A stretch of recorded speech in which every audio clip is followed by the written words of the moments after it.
Okay, sorry, PPT alla ulladu. I have a PDF. Okay, I think it's not a problem. Anyway, let's go.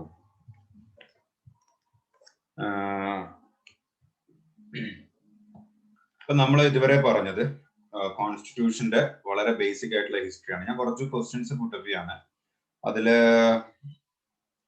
Objective resolution move on ചെയ്ത date എപ്പോഴാണ്? Which date? Who moved objective resolution? പെട്ടെന്ന് പറയും. Okay, ഏതാണ് date?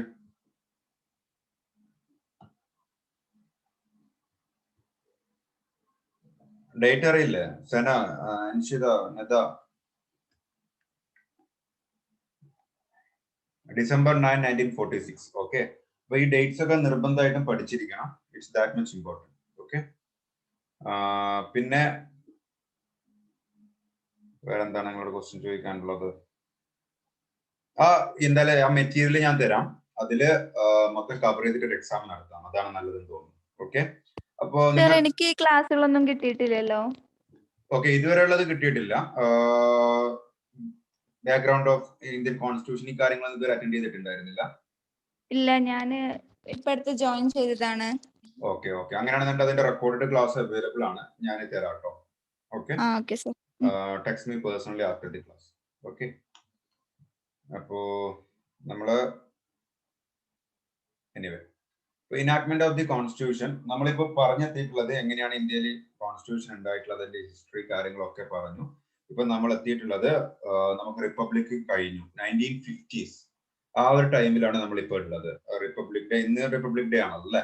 അപ്പൊ republic day ആണ് എന്ത് ചെയ്തത്? Indian constitution commencement ചെയ്തിട്ടുള്ളത്. അതേ സ്ഥാനത്ത് അഡോപ്റ്റഡ് ആൻഡ് ഇനാക്ടഡ് എന്നുള്ള ക്വസ്റ്റ്യൻ വന്നാൽ November 26, 1949. ഓക്കെ, അത് തെറ്റിക്കരുത്. 1950 November 26 റിപ്പബ്ലിക് ഡേ ആണ്. അത് കോൺസ്റ്റിറ്റ്യൂഷൻ കമൻസ്മെന്റ് എന്ന് വെച്ചാൽ നിലവില് എല്ലാ കാര്യങ്ങളും ഓർഡറിൽ വന്നിട്ടുള്ളത്. അതേ സ്ഥാനത്ത് അഡോപ്റ്റ് ചെയ്തിട്ടുള്ളത് ഫൈനൽ ആയിട്ടുള്ളത് November 26 ആണ്. ഇത് രണ്ടും മാറിപ്പോകരുത്. ഇനി സെക്കൻഡ്ലി നമ്മൾ ഇതുവരെയുള്ള പ്രൊസീജിയേഴ്സ് മൊത്തം പറഞ്ഞു കഴിഞ്ഞ ക്ലാസ് കഴിഞ്ഞിട്ടുണ്ട്. അപ്പോൾ അത് ഞാൻ വളരെ ഡീറ്റെയിൽഡ് ആയിട്ടായിരുന്നു മുമ്പുള്ള സ്റ്റുഡൻസിനോട് പറഞ്ഞത്. പക്ഷെ ഒരു റെക്കോർഡഡ് ക്ലാസ് ടോട്ടലി അവൈലബിൾ ആണ്. അതിൽ എന്ത് ഡൗട്ട്സ് ഉണ്ടെങ്കിലും, എന്താണ് ലോക്സഭ, എന്താണ് രാജ്യസഭ, വളരെ സിമ്പിൾ ആയിട്ടുള്ള ഒരുപാട് കാര്യങ്ങൾ നമ്മൾ ഇവിടെ ഇപ്പോൾ ഉള്ള സ്റ്റുഡൻസ് ആയിട്ട് ഡിസ്കസ് ചെയ്തതാണ്. എനിവേ, അത്തരത്തിലുള്ള എന്തെങ്കിലും ഐഡിയ കിട്ടുന്ന പ്രശ്നം, ബുദ്ധിമുട്ടുകൾ ഉണ്ടെങ്കിൽ you have to text me personally or send a voice. എനിക്ക് ഈ പാർട്ട് മനസ്സിലായിട്ടില്ല, എനിക്ക് എന്താണ് രാജ്യസഭ എന്ന് മനസ്സിലാവുന്നില്ല, എന്താണ് ലോക്സഭ എന്ന് മനസ്സിലാവുന്നില്ല, എന്തെങ്കിലുള്ള കാര്യങ്ങൾ പറഞ്ഞിട്ട് മെസ്സേജ് ചെയ്യാവുന്നതാണ്. ഓക്കെ, നദ അല്ല, ഫാത്തിമ സന, അൻഷിത അല്ലെ? വേറെ ആരാണ്? ജയ്സിലാണോ ക്ലാസ്സിലുള്ളത്? ജാസിലാണോ ക്ലാസ്സിലുള്ളത്? യെസ്, എല്ലാവരും ഒന്ന് റെസ്പോണ്ട് ചെയ്യണം കേട്ടോ. കഴിയുന്നുണ്ടെങ്കിൽ വീഡിയോ ഓൺ ആക്കി ഇരിക്കാനും ശ്രമിക്കുക. അങ്ങനെയാണെന്നുണ്ടെങ്കിൽ നിങ്ങൾ ടോട്ടലി കോൺസെൻട്രേറ്റ് ചെയ്യൂ. അല്ലെങ്കിൽ പല സ്ഥലത്ത് ഇരുന്നിട്ടായിരിക്കും നിങ്ങൾ ക്ലാസ് കേൾക്കുന്നത്, അത് എഫക്റ്റീവ് ആവില്ല. ഓക്കെ, അപ്പോ ഇനി doctor B R Ambedkar introduce ഈ ഒരു enactment of the constitution related ആയിട്ടുള്ള വളരെ ഫാക്ച്വലി ആയിട്ടുള്ള കാര്യങ്ങൾ പറയാണ്. അപ്പോൾ ഈ പാർട്ടിൽ എന്തെങ്കിലും ഡൗട്ട്സ് ഉണ്ടെങ്കിൽ ചോദിക്കണം. ജസ്റ്റ് PDF റീഡ് ചെയ്യുന്നതല്ല, പകരം നിങ്ങൾ ശ്രദ്ധിക്കണം ഇവിടെയുള്ള പാർട്സ്. ഓക്കെ, അപ്പോ Ambedkar introduced A final draft constitution in the assembly on November 4, 1948. അപ്പോൾ 1948-നാണ് ഫസ്റ്റ് റീഡിംഗ് നടക്കുന്നത്. ഇത് നമ്മൾ മുമ്പ് ഡിസ്കസ് ചെയ്തിട്ടുണ്ട്. Anyway, assembly had a general discussion for 5 days. നല്ല രീതിയിലുള്ള ഡിസ്കഷൻ നടന്നു ഡ്യൂറിങ്. അങ്ങനെ ജസ്റ്റ് ഇവിടെ മനസ്സിലാക്കേണ്ടതെന്ന് പറഞ്ഞാൽ പെട്ടെന്നൊരു ദിവസം ഉണ്ടായതല്ല. 1946 കൂടിയിട്ടുള്ള കോൺസ്റ്റിറ്റ്യൂഷൻ അസംബ്ലി അത് 114 ദിവസത്തോളം ഇരുന്നിട്ടുണ്ടാക്കിയ ഒരു കോൺസ്റ്റിറ്റ്യൂഷൻ മുമ്പിൽ വെച്ചു, റീഡ് ചെയ്തു. അതില് 7653 അമെന്റ്മെന്റ്സ് പ്രപ്പോസ് ചെയ്തു. അതിൽ 2473 were actually discussed in the assembly. The third reading of this draft started on November 14, 1949. അപ്പോ 1949 ഞാൻ വളരെ ജസ്റ്റ് ബ്രീഫായിട്ട് പറയാണ്. അംബേദ്കർ എന്ത് ചെയ്തു? കോൺസ്റ്റിറ്റ്യൂഷൻ എന്നുള്ള കാര്യം ഉണ്ടാക്കി. എല്ലാവരും കൂടെ ഒരു ബോർഡും ഡ്രാഫ്റ്റിംഗ് കമ്മിറ്റിയും സ്റ്റിയറിംഗ് കമ്മിറ്റിയും ഒക്കെ കൂടിയിട്ട് ഒരു കോൺസ്റ്റിറ്റ്യൂഷൻ ഉണ്ടാക്കി. അതിനുശേഷം ആ നിലവിൽ വന്നിട്ടുള്ള കോൺസ്റ്റിറ്റ്യൂഷൻ അമെന്റ്മെന്റ്സിന് വേണ്ടിയിട്ട്, എന്ന് വെച്ചാൽ ചർച്ചയ്ക്ക് വേണ്ടിയിട്ടും കാര്യങ്ങൾക്കൊക്കെ വേണ്ടിയിട്ട് കോൺസ്റ്റിറ്റ്യൂന്റ് അസംബ്ലിയിൽ നിർത്തി. ഞാൻ സോറി, ലേറ്റ് ആയിട്ട് വന്ന ആളുകൾ, എനിക്ക് നല്ല ബുദ്ധിമുട്ടുണ്ട്. എന്താണ് കോൺസ്റ്റിറ്റ്യൂന്റ് അസംബ്ലി, ആരാണ് അംബേദ്കർ ഒക്കെ, എന്താണ് എന്നിങ്ങനെയുള്ള കാര്യങ്ങളൊക്കെ മിസ്സായിട്ടുണ്ടാവുന്ന അറിയാം. പക്ഷെ നിങ്ങൾ പ്രീവിയസ് ക്ലാസ് കണ്ടിട്ട് നമുക്ക് അതിലുള്ള ഡൗട്ട്സ് ചോദിക്കാം. ഓക്കെ, ഇപ്പൊ നമ്മൾ ജസ്റ്റ് ഫാക്ച്വലി ഉള്ള കാര്യങ്ങൾ ഒരു പേപ്പറും പെന്നും എടുത്തിട്ട് നോട്ട് ഡൗൺ ചെയ്യാം. അപ്പോൾ the motion on draft constitution was declared as passed November 26, 1914 ആണ്. അപ്പോൾ ഈ പാസ് ചെയ്ത ഡേറ്റ് ആണ് കോൺസ്റ്റിറ്റ്യൂഷൻ ഇനാക്റ്റഡ് എന്നും പറഞ്ഞു. അഡോപ്റ്റഡ് ആൻഡ് ഇനാക്റ്റഡ് എന്നുള്ളത് നമ്മുടെ ഇതിലുള്ളത്, ഇതിൽ പ്രിയാമ്പിളിലുള്ളത്. ഓക്കെ, അപ്പോൾ അതിൽ തന്നെ signature of the members, president ഒക്കെ ഒപ്പിട്ടു. ഇങ്ങനെ നമുക്കൊരു കോൺസ്റ്റിറ്റ്യൂഷൻ കിട്ടി. ഓക്കെ, ഈ ലാസ്റ്റ് കൊടുത്തിരിക്കുന്ന വരികൾ, the constitution has adopted on November 26, 1949 contained a preamble, 395 articles and 8 schedules. അപ്പോൾ ഈ 1949 ഉണ്ടായിരുന്ന കോൺസ്റ്റിറ്റ്യൂഷൻ എന്തൊക്കെയാണുള്ളത്? വളരെ സിമ്പിൾ ആയിട്ട് ഞാൻ മുമ്പേ പറഞ്ഞിട്ടുണ്ടായിരുന്നു. ഇതിലുള്ളത് പ്രിയാമ്പിള് വരുന്നുണ്ട്, അതുപോലെ തന്നെ 395 articles.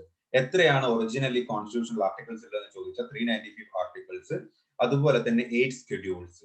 The preamble was enacted after the entire constitution was already enacted. അപ്പോൾ ഈ കോൺസ്റ്റിറ്റ്യൂഷൻ ഒക്കെ കഴിഞ്ഞതിന് ശേഷമാണ് ഈ പ്രിയാമ്പിൾ എന്നുള്ള we the people of India എന്ന് പറയുന്ന, അത് ജസ്റ്റ് ഒന്ന് എല്ലാവരും വായിക്കാൻ വേണ്ടി ഞാൻ പറഞ്ഞിട്ടുണ്ട്. അപ്പൊ കൃത്യമായിട്ട് അതൊന്നും കൂടെ വായിക്കാം. ഓക്കെ, ഇനി doctor B R Ambedkar, the then law minister, piloted the draft constitution of the assembly. He took a very prominent part in the deliberation of the assembly. He was known for his logical, forceful and persuasive arguments of the floor assembly. ഇതൊന്നും അത്ര important അല്ല, just ആര് നടന്ന കാര്യങ്ങൾ പറയാണ്. This brilliant writer, constitutional expert, undisputed leader of the scheduled caste and the chief architect of the constitution of India is also known as modern Manu. അപ്പോൾ modern Manu എന്ന് പറയുന്ന ആരാണെന്ന് ചോദിച്ചാൽ ഡോക്ടർ ബി ആർ അംബേദ്കറിനെ പറ്റിയിട്ടാണ് പറഞ്ഞത് എന്നുള്ളത് നമുക്ക് മനസ്സിലാക്കാം. അത് ജസ്റ്റ് അഥവാ ചോദിക്കുകയാണെന്നുണ്ടെങ്കിൽ there is a less chance for asking these type of questions. Anyway, just note down, doctor B R Ambedkar ആണ് മോഡേൺ മനു എന്ന രീതിയിൽ അറിയപ്പെടുന്നത്.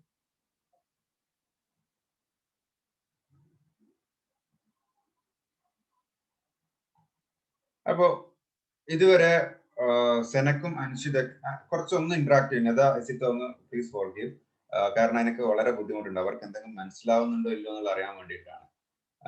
അൻഷിത, അതുപോലെ തന്നെ ആഖില, ജാസിൽ, പിന്നെ ആരാണ് സെന, ഒന്ന് അൺമ്യൂട്ട് ചെയ്യോ എല്ലാവരും? ഓക്കെ സർ, ചെയ്തിട്ടുണ്ട്. ഓക്കെ, അപ്പോ അതില് നിങ്ങളോട് സിമ്പിൾ ആയിട്ട് ചോദിക്കുകയാണ്, Rajya Sabha, Lok Sabha, MP election, legislative assembly എന്നിങ്ങനെയുള്ള കാര്യങ്ങളെ പറ്റിയിട്ടൊക്കെ നിങ്ങൾക്ക് ഐഡിയ ഉണ്ടോ? ചെറുതായിട്ടൊക്കെ ഐഡിയ ഉണ്ട് സർ. ഹ്യൂമാനിറ്റീസ് സ്റ്റുഡന്റ് ആണ് ഞാൻ.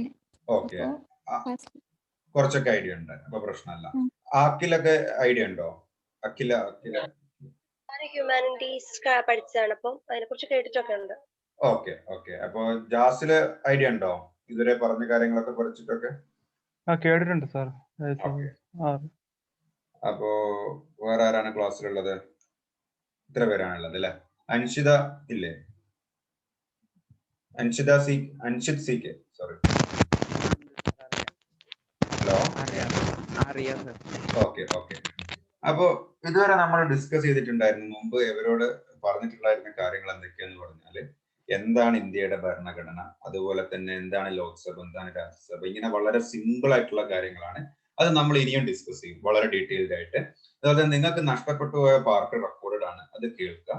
എന്നിട്ട് നമുക്ക് ഇപ്പൊ വരുന്ന ഡിസ്കഷൻ എന്ന് പറയുന്നത് ഇന്ത്യൻ കോൺസ്റ്റിറ്റ്യൂഷൻ എന്തൊക്കെയാണ്, അതിലെന്തൊക്കെയാണ് പറഞ്ഞിരിക്കുന്നത്, അത് എപ്പോഴാണ് ഉണ്ടായത്. നിങ്ങൾ ജസ്റ്റ് മനസ്സിലാക്കേണ്ടത് November 26, 1949 ഈ കോൺസ്റ്റിറ്റ്യൂഷൻ അഡോപ്റ്റഡ് ആയി, എന്ന് വെച്ചാൽ ഫൈനൽ ആയിട്ടുള്ള ഒരു ഡ്രാഫ്റ്റ് നിലവിൽ വന്നു.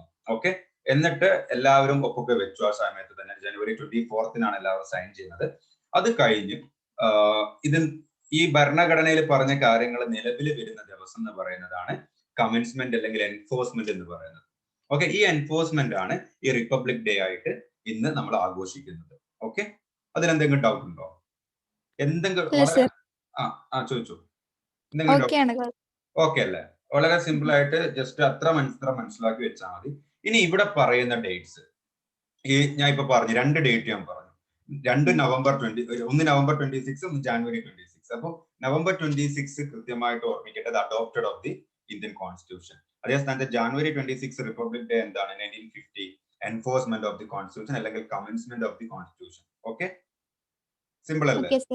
ഓക്കെ, അപ്പോ November 26 കോൺസ്റ്റിറ്റ്യൂഷൻ റെഡി ആയിട്ടുണ്ട്, പക്ഷെ അത് എൻഫോഴ്സ് ചെയ്തിട്ടുള്ളത് January 26 ഈ രണ്ട് ഡേറ്റും ഓർമ്മിക്കുക, അത്ര മാത്രം. നമ്മൾ ഇവിടെ അങ്ങോട്ട് മൂവ് ഓൺ ചെയ്യണം. ഓക്കെ, അപ്പോ the constitution came into force on January 26. അപ്പോ അതിന് ഡേറ്റ് ഓഫ് ഇറ്റ്സ് കമൻസ്മെന്റ് അല്ലെങ്കിൽ celebrate as a Republic Day ആയിട്ട് ആഘോഷിക്കുന്നു. അത് ആഘോഷിക്കാനുള്ള കാരണം എന്താണ്? January 26 was specifically chosen as the date of the commencement of the constitution because of its historical importance. എന്താണ് historical importance? 1930 പൂർണ്ണ Swaraj day was celebrated. Okay, എന്ന് വെച്ചാൽ ലാഹോർ സെഷന്റെ ഇതായിട്ട് INCയുടെ 1930 പൂർണ്ണ സ്വരാജ് ഡേ സെലിബ്രേറ്റ് ചെയ്തിട്ടുണ്ട്. അതുകൊണ്ടാണ് ഈ ഡേറ്റ് തന്നെ അതിനായിട്ട് തിരഞ്ഞെടുക്കപ്പെട്ടിട്ടുള്ളത്. ഓക്കെ, അപ്പോൾ ജസ്റ്റ് ഇവിടെ ഓർമ്മിക്കേണ്ടത് വെച്ചാൽ പൂർണ്ണ സ്വരാജ് ഡേ എപ്പോഴാണ് നടന്നത്? 1930 ആണ്. ഓക്കെ, അതൊരു മീറ്റിംഗ് റിലേറ്റഡ് ആയിട്ടുള്ള ഒരു കാര്യങ്ങൾ നിലവിൽ വന്ന സമയമാണ്. ചരിത്രപരമായിട്ടുള്ള ലാഹോർ സെഷൻ റിലേറ്റഡ് ഒക്കെ ആയിട്ടുള്ള INC റിലേറ്റഡ് ആയിട്ടുള്ളതാണ് ഈ പൂർണ്ണ സ്വരാജ് എന്ന് പറയുന്നത്. ഓക്കെ, ഇനി അടുത്തതിലേക്ക് മൂവ് ഓൺ ചെയ്യുകയാണെന്നുണ്ടെങ്കിൽ with the commencement of the constitution, the Indian independence act of 1947 and the government of India act 1935. With all enactment, amendment or supplement, the latter act was repealed. The abolition of Privy Council Jurisdiction Act 1949 was, however, continued. അപ്പോ സ്വാതന്ത്ര്യത്തിന് മുമ്പ് നമുക്ക് പല ആക്ട്സും ഇന്ത്യയിൽ ഉണ്ടായിരുന്നു. അതിലൊന്നായിരുന്നു 1930 act, അതുപോലെ തന്നെ government of India 1935 act എന്നൊക്കെ പറഞ്ഞിട്ട്. അതൊക്കെ മുമ്പത്തെ ക്ലാസ്സിൽ ഡിസ്കസ് ചെയ്തിട്ടുണ്ട്. അപ്പൊ ആ ആക്ട് വെച്ചിട്ടായിരുന്നു കൃത്യമായിട്ട് ഇന്ത്യയിലെ കാര്യങ്ങളൊക്കെ നമ്മൾ ഭരണതലത്തിലായാലും സെൻട്രൽ എന്താണ്, സ്റ്റേറ്റ് എന്താണ് എന്നിങ്ങനെയുള്ള കാര്യങ്ങളൊക്കെ ഡിസ്കസ് ചെയ്തിട്ടുണ്ടായിരുന്നത്.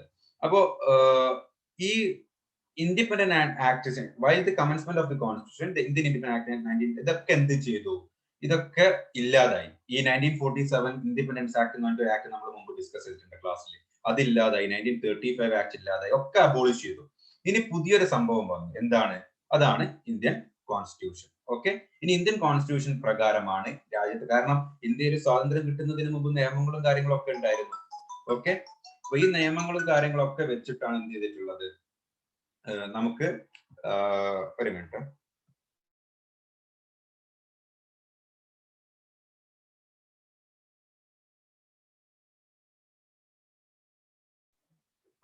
അപ്പോ ഈ ആക്ടുകൾ വെച്ചിട്ടാണ് എന്ത് ചെയ്തിട്ടുള്ളത്? ഇന്ത്യൻ കോൺസ്റ്റിറ്റ്യൂഷൻ ഉണ്ടാക്കിയിട്ടുള്ളത്. ഒരു മിനി കോൺസ്റ്റിറ്റ്യൂഷൻ തന്നെയായിരുന്നു government of India act 1935. Okay, അപ്പോൾ നമുക്ക് എന്ത് കിട്ടി? ഇപ്പൊ ഒരു ഇന്ത്യൻ കോൺസ്റ്റിറ്റ്യൂഷൻ കിട്ടി. ഇനി ഇന്ത്യൻ കോൺസ്റ്റിറ്റ്യൂഷനിൽ എന്തൊക്കെയാണ് പറയുന്നത്, എന്തൊക്കെയാണ് ഇമ്പോർട്ടന്റ് ഫാക്ട്സ് എന്നുള്ള കാര്യങ്ങൾ, ഇത് ഞാൻ എനിക്ക് തോന്നുന്നത് മുമ്പത്തെ ക്ലാസ്സിൽ അവരോട് ഡിസ്കസ് ചെയ്തിട്ടുണ്ടായിരുന്നു. ഇത് വീണ്ടും റിപ്പീറ്റ് ചെയ്യുന്നതെന്ന് വെച്ചാൽ ഇതിൽ നല്ലോണം ക്വസ്റ്റ്യൻസ് ഡയറക്റ്റ് വരാറുണ്ട്. അപ്പോ എലിഫന്റ് ആണ് ഇത്. ജസ്റ്റ് നിങ്ങൾ നോട്ട് ഡൗൺ ചെയ്യേണ്ട കാര്യങ്ങളാണ്. Elephant was adopted as the symbol of the constituent assembly. Okay, എന്താണ് കോൺസ്റ്റിറ്റ്യൂന്റ് അസംബ്ലിയുടെ സിംബൽ എന്തായിരുന്നു എന്നുള്ള ക്വസ്റ്റ്യൻ 1 വേർഡ് MCQ ഒക്കെ ആയിട്ട് നിങ്ങൾക്ക് ക്ലിയർഡ് എക്സാമിലൊക്കെ പ്രതീക്ഷിക്കാം. അതുപോലെ തന്നെ മറ്റുള്ള ക്ലാറ്റ് അല്ലാത്ത എക്സാമിലൊക്കെ ഇങ്ങനത്തെ ക്വസ്റ്റ്യൻസ് ഒക്കെ ഡയറക്റ്റ് ആയിട്ട് വരുന്നത് കാണാറുണ്ട്. ഓക്കെ, അതുപോലെ തന്നെ BN Rao was appointed as the constitutional adviser to the constitutional assembly. Okay, അപ്പൊ ഇങ്ങനെ ഒരു ക്വസ്റ്റ്യൻ ഉണ്ടാവും. Who is the constitutional adviser of the constitutional assembly? അപ്പൊ BR അംബേദ്കർ ഓപ്ഷൻ ഉണ്ടാവും, BN റാവു ഉണ്ടാവും, പിന്നെ സത്യദാനന്ദ സിൻഹ ഉണ്ടാവും, രാജേന്ദ്ര പ്രസാദ് ഉണ്ടാവും. അപ്പോ ഓപ്ഷൻസ് കണ്ടിട്ട് എല്ലാത്തിനും BR അംബേദ്കർ പോയി മാർക്ക് ചെയ്യരുത്. എന്താണ് ക്വസ്റ്റ്യൻ എന്നത് 2 പ്രാവശ്യം വായിച്ചു നോക്കാം.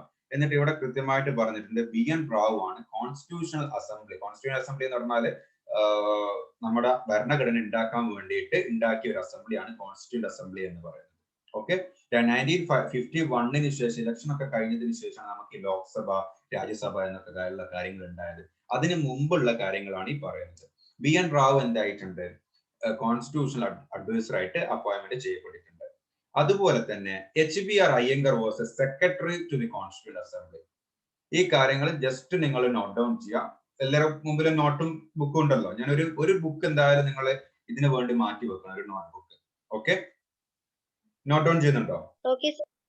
ഓക്കെ, അപ്പോ അയ്യങ്കർ ആണ് എന്ത്? കോൺസ്റ്റിറ്റ്യൂന്റ് അസംബ്ലിയുടെ സെക്രട്ടറി. ഇനി 4ാമത്തെ point, Mukherjee was the chief draftsman of the constitution in the constituent assembly. Chief draftsman, അപ്പോ ചെയർമാൻ ഓഫ് ദി ഡ്രാഫ്റ്റിംഗ് കമ്മിറ്റിയും ചീഫ് ഡ്രാഫ്റ്റ്സ്മാനും തമ്മിൽ വ്യത്യാസമുണ്ട്. ആരാണ് chairman of the drafting committee? That is Dr. B.R. Ambedkar. അപ്പോ SN മുഖർജി എന്താണ്? Chief draftsman of the constitution in the constituent assembly. Okay, ഇത് draft ചെയ്യുന്ന ആളെ അതിലെ ചീഫാണ് SN മുഖർജി. അംബേദ്കർ ഈ ഡ്രാഫ്റ്റിംഗ് കമ്മിറ്റിയുടെ ചെയർമാനാണ്. ഓക്കെ, ഇനി Prem Behari Narayan Rai was the calligrapher of the Indian constitution. Indian കോൺസ്റ്റിറ്റ്യൂഷന്റെ കാലിഗ്രാഫർ ആരാന്ന് ചോദിച്ചാൽ ജസ്റ്റ് ഈ നെയിം ഓർമ്മയിൽ നിൽക്കുക. ഈ ഫാക്ട്സ് കറക്റ്റ് ജസ്റ്റ് ഒന്ന് നോട്ട് ഡൗൺ ചെയ്ത് ഈ മെറ്റീരിയൽ നിങ്ങൾക്ക് വാട്സപ്പിൽ തരും. അത് കൃത്യമായിട്ട് ബാക്കിയുള്ള കാര്യങ്ങൾ 4-8 അത്ര ഇമ്പോർട്ടന്റ് അല്ല, ജസ്റ്റ് ഇത്ര അറിഞ്ഞിരുന്നാൽ മതി. ഓക്കെ,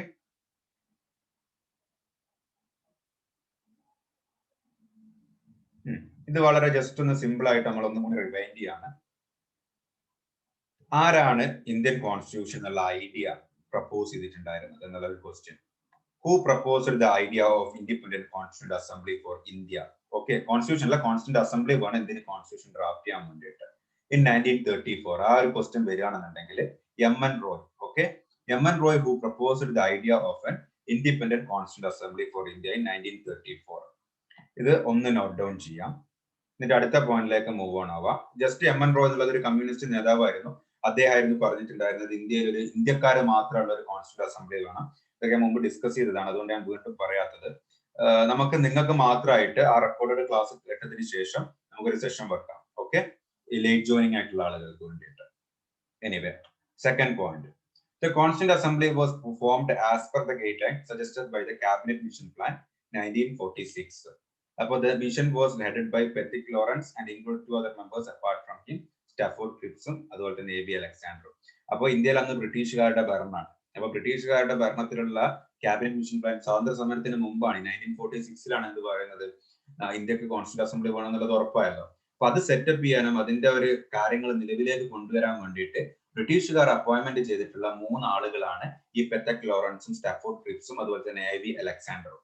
ഇത് അത്ര ഇമ്പോർട്ടന്റ് ആയിട്ട് വരില്ല, ജസ്റ്റ് ഒന്ന് നോട്ട് ഡൗൺ ചെയ്താൽ മതി. അതുപോലെ തന്നെ മൊത്തമായിട്ടുള്ള അസംബ്ലിയുടെ സ്ട്രെങ്ത് 389 ആയിരുന്നു. അതുപോലെ തന്നെ പാർട്ടീഷൻ ഓൺലി 299 പ്രമേയുണ്ട്. പാകിസ്ഥാൻ എന്നുള്ള രാജ്യം ഉണ്ടായതിനു ശേഷം മൊത്തം 299 ചുരുങ്ങി. It was partly elected and partly nominated body. നമുക്ക് ഇപ്പോഴും അറിയാം ഡയറക്റ്റ് ഇലക്ടഡും ഇൻഡയറക്റ്റ് ഇലക്ഷനായിട്ടൊക്കെയാണ് നമ്മുടെ ലോക്സഭ രാജ്യസഭയൊക്കെ വർക്ക് ചെയ്യുന്നത്. അപ്പോ കോൺസ്റ്റിറ്റ്യൂന്റ് അസംബ്ലിയിലേക്കുള്ള മെമ്പേഴ്സിനെ നോമിനേറ്റ് ചെയ്തിട്ടുണ്ട്. അതുപോലെ തന്നെ പീപ്പിള് അഡൽട്ട് ഫ്രാഞ്ചൈസ് പ്രകാരം, അഡൽട്ട് ഫ്രാഞ്ചൈസ് എന്ന് പറഞ്ഞാൽ പണ്ട് 21 വയസ്സിന്റെ മുകളിലുള്ള ആളുകൾക്കായിരുന്നു വോട്ട് ചെയ്യാനുള്ള അവകാശം ഉണ്ടായിരുന്നത്. അപ്പൊ 21 വയസ്സിന്റെ മുകളിലുള്ള ആളുകൾ വോട്ട് ചെയ്തിട്ടാണ് നമ്മളെ ഇന്ത്യയിൽ അന്ന് കോൺസ്റ്റിറ്റ്യൂന്റ് അസംബ്ലിയിലേക്ക് ആളുകളെ തിരഞ്ഞെടുത്തിട്ടുണ്ടായിരുന്നത്. ഓക്കെ, അപ്പൊ 4ാമത്തെ point. The election to form the assembly took place in July-August 1946 and the process was completed by November 1946. The first meeting of the assembly took place on 9th December. അപ്പോൾ ഈ date എപ്പോഴായിരുന്നു constituent അസംബ്ലിയുടെ first meeting നടന്നിട്ടുള്ളത്? Okay, 9th December 1946 and was attended by 211 members. അപ്പൊ ആദ്യത്തെ constituent അസംബ്ലിയുടെ meeting എപ്പോഴാണ് നടന്നത്? ഈ date വളരെ important ആണ്, ഇത് നോട്ട് ഡൗൺ ചെയ്യാം. 9th December 1946. അതിൽ തന്നെ 5ാമത്തെ പോയിന്റ് ശ്രദ്ധിക്കുക. സച്ചിദാനന്ദ Sinha became the temporary president of the assembly following the French practice. അപ്പോ ഇവിടെ മനസ്സിലാക്കേണ്ടത് ഇന്ത്യയിലെ ഫസ്റ്റ് പ്രസിഡന്റ് ആരാണ്? ഇന്ത്യയുടെ first president? Dr. Rajendra Prasad. Doctor Rajendra Prasad. അപ്പൊ ഡോക്ടർ രാജേന്ദ്ര പ്രസാദ് ഇന്ത്യയില് നമുക്ക് സ്വാതന്ത്ര്യം കിട്ടിയതിനു ശേഷം എന്ന് വെച്ചാൽ 47 ശേഷമുള്ള ഒരു ഇൻഡിപെൻഡന്റ് ഇന്ത്യയുടെ, ഓക്കെ, അതിനു മുമ്പ് നമുക്കൊരു കോൺസ്റ്റിറ്റ്യൂന്റ് അസംബ്ലി ഉണ്ടായിരുന്നു കോൺസ്റ്റിറ്റ്യൂഷൻ ഡ്രാഫ്റ്റ് ചെയ്യാൻ വേണ്ടിയിട്ട്. അപ്പൊ അതിന്റെ പ്രസിഡന്റ് ആയിട്ട് എന്ന് വെച്ചാൽ ഇന്ത്യയുടെ പ്രസിഡന്റ് അതേ റാങ്കിലേക്ക് വരുന്ന, അല്ലെങ്കിൽ കോൺസ്റ്റിറ്റ്യൂഷണൽ ഹെഡ് ആണല്ലോ പ്രസിഡന്റ്. അപ്പൊ കോൺസ്റ്റിറ്റ്യൂന്റ് അസംബ്ലിക്ക് വേണ്ടിയിട്ട് നമ്മൾ പ്രസിഡന്റിനെ തിരഞ്ഞെടുത്തിരുന്നു രാജേന്ദ്ര പ്രസാദിന് മുമ്പ്. അപ്പൊ നിങ്ങൾക്ക് ഇങ്ങനെ ചോദിക്കാം question, who is the first temporary president of India? അപ്പൊ നമ്മൾ എന്ത് ഉത്തരം എഴുതണം? ഡോക്ടർ സച്ചിദാനന്ദ സിൻഹ എന്നുള്ളത് ഉത്തരം എഴുതണം. ഓക്കെ, പിന്നെ അതിനുശേഷം 46 തന്നെ ഈ 11th December ആയ സമയത്ത് ഡോക്ടർ രാജേന്ദ്ര പ്രസാദിനെ എന്തായിട്ട് പ്രസിഡന്റ് ആയിട്ടും അതുപോലെ തന്നെ എച്ച് സി മുഖർജിനെ വൈസ് പ്രസിഡന്റ് ആയിട്ടും തിരഞ്ഞെടുത്തിരുന്നു. പിന്നെ ഡോക്ടർ രാജേന്ദ്ര പ്രസാദ് അതിനുശേഷം സ്വാതന്ത്ര്യ സമര ഇൻഡിപെൻഡൻസിന് ശേഷം ഡോക്ടർ രാജേന്ദ്ര പ്രസാദ് ഇന്ത്യയുടെ പ്രസിഡന്റ് ആയിട്ട് തുടരുകയാണ് ഉണ്ടായിരുന്നത്. ഓക്കെ, അപ്പോ first temporary president doctor Sachchidananda Sinha, first president of India എന്നുള്ള ക്വസ്റ്റ്യൻ ഡയറക്റ്റ് ഒരിക്കലും ചോദിക്കില്ല. അങ്ങനെ ചോദിക്കുകയാണെങ്കിൽ തന്നെ ഡോക്ടർ രാജേന്ദ്ര പ്രസാദ്. ഓക്കെ, ആരായിരുന്നു first vice president of India എന്നുള്ള ചോദ്യം ചോദിച്ചാൽ ആരാണ് ഉത്തരം എഴുതുക? എച്ച് സി മുഖർജി ആണ് എഴുതുക. എച്ച് സി മുഖർജി, ഇത് ഞാൻ പറഞ്ഞല്ലോ 1947 മുമ്പുള്ളത് നമ്മൾ കോൺസ്റ്റിറ്റ്യൂന്റ് അസംബ്ലി എന്നുള്ളത് മനസ്സിൽ വെക്കണം. ഓക്കെ, അപ്പോ ആരാണ് ഫസ്റ്റ് വൈസ് പ്രസിഡന്റ്? ആരാണ്? ഇന്ത്യയുടെ ഫസ്റ്റ് വൈസ് പ്രസിഡന്റ് പേര് പറ. Doctor Radhakrishnan. Doctor Radhakrishnan. Okay, Sarvepalli Radhakrishnan. അപ്പോ രാധാകൃഷ്ണനാണ് ഫസ്റ്റ് എന്ത് vice president of India. First doctor Rajendra Prasad president. അപ്പൊ എച്ച് സി മുഖർജി എന്താണ്? ഇതാണ് ഇവിടെ പറഞ്ഞത്, കോൺസ്റ്റിറ്റ്യൂന്റ് അസംബ്ലിയുടെ പ്രസിഡന്റും വൈസ് പ്രസിഡന്റും ആണ്. ഓക്കെ, ഞാൻ നേരത്തെ പറഞ്ഞു ബി എൻ റാവു ആയിരുന്നു കോൺസ്റ്റിറ്റ്യൂഷൻ അഡ്വൈസർ. ഇനി ഇതാ ഈ ഭാഗത്ത് നിന്നുണ്ടല്ലോ, ഇമ്പോർട്ടന്റ് ഫാക്ട്സ് എന്ന് പറയുന്ന ഭാഗത്തു നിന്നാണ് നമ്മുടെ കോൺസ്റ്റിറ്റ്യൂഷൻ എന്നുള്ള ബുക്കിലേക്ക് നമ്മൾ കടക്കുന്നതിന് മുമ്പ് എന്ന് വെച്ചാൽ ആർട്ടിക്കിൾ ഞാൻ സുഹൈൽക്ക് എടുത്ത പാർട്ടിന്റെ മുമ്പുള്ള കാര്യങ്ങളാണ് ഈ പറയുന്നത്. ഓക്കെ, കോൺസ്റ്റിറ്റ്യൂഷൻ ആവുന്നതിലുള്ള ഇമ്പോർട്ടന്റ് പോയിന്റ്സ്. അപ്പൊ ഇവിടെ ഇനി റിമൈൻഡ് ചെയ്യേണ്ട പോയിന്റ്, ഈ പോയിന്റ് നോക്കൂ. ഞാൻ നേരത്തെ പറഞ്ഞു ആരാണ് objective resolution. 13th December 1946 Nehru moved the objective resolution. Objective resolution എന്താണെന്നുള്ള കാര്യങ്ങളൊക്കെ നമ്മൾ മുമ്പ് പറഞ്ഞതാണ്. എനിവേ നിങ്ങൾക്ക് വേണ്ടി സ്പെഷ്യൽ ആയിട്ട് ഒരു സെഷൻ അതിന് വേണ്ടി വെക്കും, നിങ്ങളെ പകുതിക്കെന്ന് തുടങ്ങിയതിന് സോറി. എനിവേ അപ്പോ 13th December 1946 നെഹ്റു എന്ത് ചെയ്തിട്ടുള്ളത്, ഒബ്ജക്റ്റീവ് റെസൊല്യൂഷൻ മൂവ് ഓൺ ചെയ്തിട്ടുള്ളത്. ഓക്കെ, അത് ഒബ്ജക്റ്റീവ് റെസൊല്യൂഷൻ എന്ന് പറയുന്നത് നമ്മളിപ്പോ ഇന്ത്യൻ കോൺസ്റ്റിറ്റ്യൂഷന്റെ എങ്ങനെയായിരിക്കണം എന്നുള്ള കാര്യങ്ങളൊക്കെ പറഞ്ഞ് അതിന്റെ ഒരു ഫിലോസഫിക്കൽ പാർട്ടൊക്കെ പറഞ്ഞ് അതുപോലെ തന്നെ എത്തിക്കൽ സൈഡൊക്കെ പറഞ്ഞ ഒരു മൂവ് ഓൺ ചെയ്തിട്ടുള്ളതായിരുന്നു. Okay, the constitution item the resolution was unanimously adopted on 22nd January 1947. അപ്പോ 1947 22nd January ആയ സമയത്ത് എന്ത് ചെയ്തു, ഈ റെസൊല്യൂഷൻ മുഴുവനും എല്ലാവരും അംഗീകരിച്ചു. Okay, the Constituent Assembly ratified India's membership of Commonwealth in 1949. 1949 നമുക്ക് കോമൺവെൽത്തിൽ മെമ്പർഷിപ്പ് ആയിട്ടുള്ളത്. ഓക്കെ, കോൺസ്റ്റിറ്റ്യൂന്റ് അസംബ്ലിക്ക്. Also it adopted the national flag on 20. ഇപ്പോഴൊന്നും ഇന്ത്യ ഈ പ്രധാനമന്ത്രി അങ്ങനത്തെ കാര്യത്തിലേക്ക് പോയിട്ടില്ല. ഇപ്പൊ കോൺസ്റ്റിറ്റ്യൂന്റ് അസംബ്ലി ആ ബോഡിയൊക്കെയാണ് ഇന്ത്യയിലെ കാര്യങ്ങളൊക്കെ നിലവിൽ വന്നുകൊണ്ടിരിക്കുകയാണ്. ഓക്കെ, നാഷണൽ ഫ്ലാഗ് അഡോപ്റ്റ് ചെയ്ത date 22nd July 1947. It adopted national song and national anthem on 24th January 1950. Okay.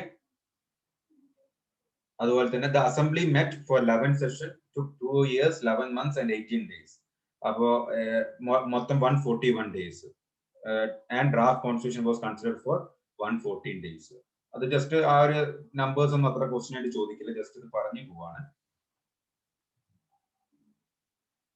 പിന്നെ ഇതിൽ അത്ര ഇമ്പോർട്ടന്റ് ആയിട്ട്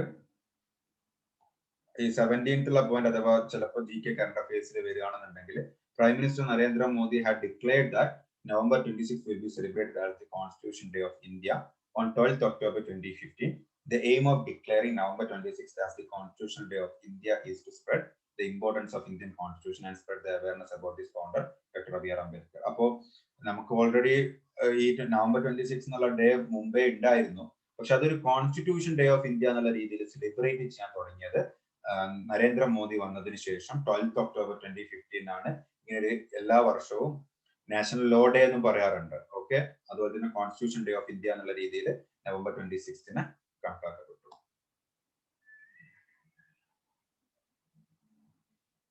ഇനി ഇത് നിങ്ങൾക്ക് എടുത്തിട്ടില്ലല്ലോ, എടുത്തിരുന്നോ? ബ്രിട്ടീഷ് ഞാൻ എടുത്തിട്ടുണ്ടോ? This was also done. Okay. Anyway, sorry for the repetition. Anyway, that will improve you only. അപ്പോ നമുക്ക് ഇത് ജസ്റ്റ് ഒന്ന് നോക്കാം. ഇന്ത്യയിലെ കോൺസ്റ്റിറ്റ്യൂഷൻ വളരെ സിമ്പിൾ ആയിട്ട് പറയുകയാണെന്നുണ്ടെങ്കിൽ നമുക്ക് ഒരു ദിവസം കോൺസ്റ്റിറ്റ്യൂഷൻ ഇന്ത്യയിൽ എടുത്ത് നടക്കില്ലല്ലോ. ഒരു ദിവസം പെട്ടെന്ന് അടുത്ത ക്ലാസ് മുതൽ എല്ലാവരും വീഡിയോ ഓൺ ചെയ്തിരിക്കണം കേട്ടോ. ഇന്നിങ്ങനെ പോട്ടെ, അടുത്ത ക്ലാസ് മുതൽ എല്ലാവരും കമ്പ്യൂട്ടറിന്റെ മുമ്പിൽ ഇരിക്കണം, കാരണം നിങ്ങൾക്ക് മനസ്സിലാവുന്നുണ്ടല്ലോ എന്നുള്ളതൊന്നും തിരിയുന്നില്ല. എനിവേ, അതുകൊണ്ടാണ് പറഞ്ഞത്. അപ്പോ കോൺസ്റ്റിറ്റ്യൂഷൻ ഇന്നിപ്പോ ഓൺ ചെയ്യാൻ പറ്റുന്നവർ ഓൺ ചെയ്യാം. ഓക്കെ, നമ്മുടെ ഇന്ത്യയുടെ കോൺസ്റ്റിറ്റ്യൂഷൻ എടുത്തിട്ടുള്ളത് അല്ലെങ്കിൽ നിലവിൽ വന്നിട്ടുള്ളത് ഒരുപാട് രാജ്യത്ത് എന്ത് ചെയ്തിട്ടാണ്, ഒരുപാട് രാജ്യത്തുള്ള ഓൾറെഡി ഉള്ള നിയമങ്ങളും അതുപോലെ തന്നെയുള്ള കാര്യങ്ങളൊക്കെ എടുത്തിട്ടാണ് നമുക്ക് എന്ത് ചെയ്തിട്ടുള്ളത്, ഇന്ത്യൻ കോൺസ്റ്റിറ്റ്യൂഷന്റെ എടുത്തിട്ടുള്ളത്. അപ്പോൾ അതിൽ തന്നെയുള്ള ഒരു ഭാഗമായിരുന്നു ഗവൺമെന്റ് ഓഫ് ഇന്ത്യ ആക്ട് 1935. ഇപ്പൊ ഗവൺമെന്റ് ഓഫ് ഇന്ത്യ ആക്ട് 1935 ഈ ഫെഡറൽ സ്കീം, അതുപോലെ തന്നെ ഗവർണറുടെ ഓഫീസ് എങ്ങനെയായിരിക്കണം, ജുഡീഷ്യറി എങ്ങനെ ഫംഗ്ഷൻ ചെയ്യണം, പബ്ലിക് സർവീസ് കമ്മീഷൻ എന്തായിരിക്കണം, എമർജൻസി പ്രൊവിഷൻസ് ഒക്കെ ഉള്ള കാര്യങ്ങൾ, അഡ്മിനിസ്ട്രേറ്റീവ് ഡീറ്റെയിൽസ്, ഇതൊക്കെ മുമ്പ് ഗവൺമെന്റ് ഓഫ് ഇന്ത്യ ആക്ടിൽ പറഞ്ഞിരുന്നു. അപ്പോൾ ഈ 1935 ആക്ടിൽ ഇതൊക്കെ മുമ്പ് പറഞ്ഞിരുന്നു. അപ്പൊ അത് അങ്ങനെ തന്നെ എന്ത് ചെയ്തു, നമ്മുടെ കോൺസ്റ്റിറ്റ്യൂഷനിൽ അഡോപ്റ്റ് ചെയ്തു. അത് സെയിം സാധനമാണ് നമ്മൾ കോൺസ്റ്റിറ്റ്യൂഷനിൽ എടുത്തിട്ടുള്ളത്. അതുപോലെ തന്നെ ബ്രിട്ടീഷ് കോൺസ്റ്റിറ്റ്യൂഷനിൽ ആണ് എന്ത് പറഞ്ഞിട്ടുള്ളത്, ഈ പാർലമെന്ററി ഗവൺമെന്റ്.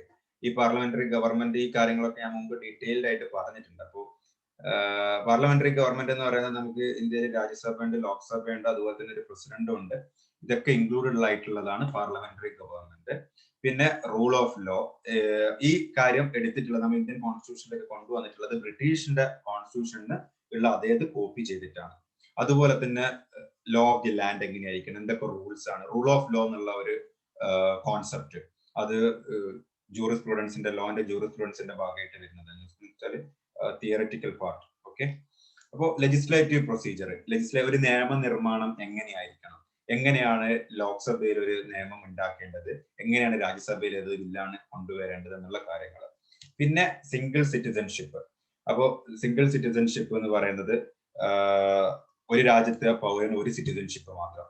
US-ന് സിംഗിൾ സിറ്റിസൺഷിപ്പ് ആണോ ഉള്ളത്? അല്ല, US-ൽ 2 സിറ്റിസൺഷിപ്പ് ഉണ്ടാവും. അപ്പോൾ UK-ലൊക്കെ സിംഗിൾ സിറ്റിസൺഷിപ്പ് ആണ്, ഇന്ത്യയിലും സിംഗിൾ സിറ്റിസൺഷിപ്പ് ആണ്. അപ്പോൾ പിന്നെയുള്ളത് ക്യാബിനറ്റ് സിസ്റ്റം എങ്ങനെയായിരിക്കണം, എങ്ങനെയാണ് മിനിസ്റ്റേഴ്സ്, കൗൺസിൽ ഓഫ് മിനിസ്റ്റേഴ്സ് ഉണ്ടാവണം, പ്രധാനമന്ത്രി ഉണ്ടാവണം ഹെഡായിട്ട്. അതുപോലെ തന്നെ പ്രിറോഗേറ്റീവ് റിറ്റ്സ്. ഈ റിറ്റ്സ് എന്ന് പറയുന്നത് നമ്മൾ കോടതിയിലെ കേസ് ഫയൽ ചെയ്യുമ്പോൾ അർജന്റ് ഹിയറിങ്ങിന് വേണ്ടിയിട്ട്, അല്ലെങ്കിൽ ഒരാള് ഒരു ബോഡി പ്രൊഡ്യൂസ് ചെയ്യാൻ വേണ്ടിയിട്ട്, ഒരു പബ്ലിക് അതോറിറ്റിക്ക് കമാൻഡ് ചെയ്യാൻ വേണ്ടിയിട്ട്, അതുപോലെ തന്നെ പ്രൊഹിബിഷൻ, ഓൾറെഡി ഒരു ലോവർ കോർട്ടിൽ ഏതെങ്കിലും ഒരു കേസ് നടക്കുന്നത് അത് പ്രൊഹിബിറ്റ്, സ്റ്റേ ഓർഡർ വാങ്ങുക എന്നുള്ളതൊക്കെ കേട്ടിട്ടില്ല, സ്റ്റേ വാങ്ങിക്കുക എന്നുള്ളതൊക്കെ. അപ്പൊ ഈ കാര്യങ്ങളൊക്കെ വരുന്നതാണ് പ്രിറോഗേറ്റീവ് റിറ്റ്സ്. അതുപോലെ തന്നെ പാർലമെന്ററി പ്രിവിലേജസ് എന്ന് വെച്ചാൽ പാർലമെന്റിൽ ഏത് രീതിയിലും freedom of speech and expression ഉണ്ട്. അതുകൊണ്ടാണ് പാർലമെന്റ് നടക്കുന്ന സമയത്ത് MPs-നെ അറസ്റ്റ് ചെയ്യാൻ പറ്റില്ല. അങ്ങനെ കുറെ പ്രിവിലേജസ് പാർലമെന്റിൽ MPs-നുണ്ട്. ആ പ്രിവിലേജസ് പറയുന്നത് ബ്രിട്ടീഷ് കോൺസ്റ്റിറ്റ്യൂഷനിലാണ്. പിന്നെ ബൈക്യാമലറിസം എന്ന് വെച്ചാൽ 2 തരത്തിലുള്ള ഹൗസ്, ഒന്ന് ലോക്സഭ, രാജ്യസഭ, ഈ 2 തരത്തിലാണ് നമ്മൾ നമ്മുടെ ഇന്ത്യൻ ഗവൺമെന്റ് സിസ്റ്റം വർക്ക് ചെയ്യുന്നത്. അപ്പൊ ഈ പറഞ്ഞ എത്ര കാര്യങ്ങളാണ്, 3, 6, 8 കാര്യങ്ങൾ എടുത്തിട്ടുള്ളത് ബ്രിട്ടീഷ് കോൺസ്റ്റിറ്റ്യൂഷൻ്റെ അകത്താണ്.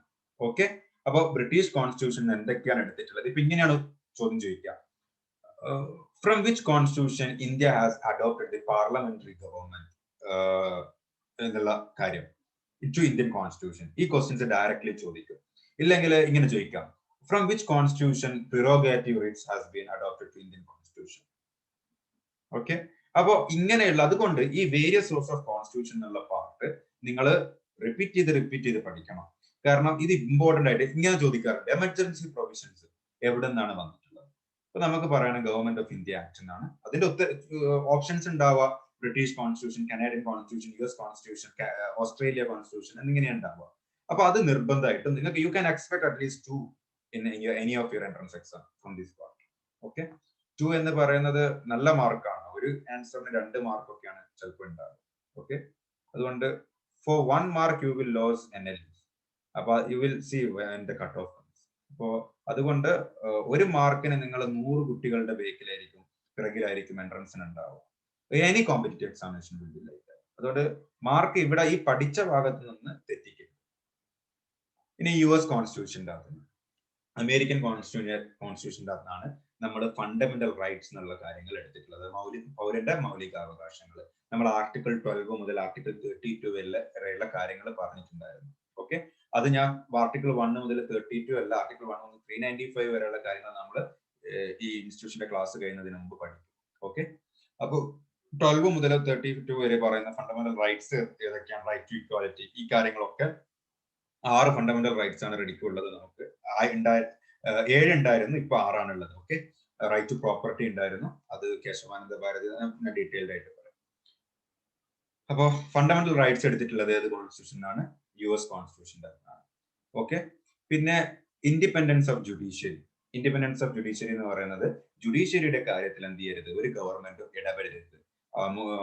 കേരളത്തിന്റെ CM പോയിട്ട് പറയാണ് ഹൈക്കോടതി ജഡ്ജിയോട് ഡോണ്ട് ഫോർവേഡ് ദ കേസ്, അങ്ങനെയുള്ള ഒരു ഇടപെടൽ ഉണ്ടാവാൻ പാടില്ല.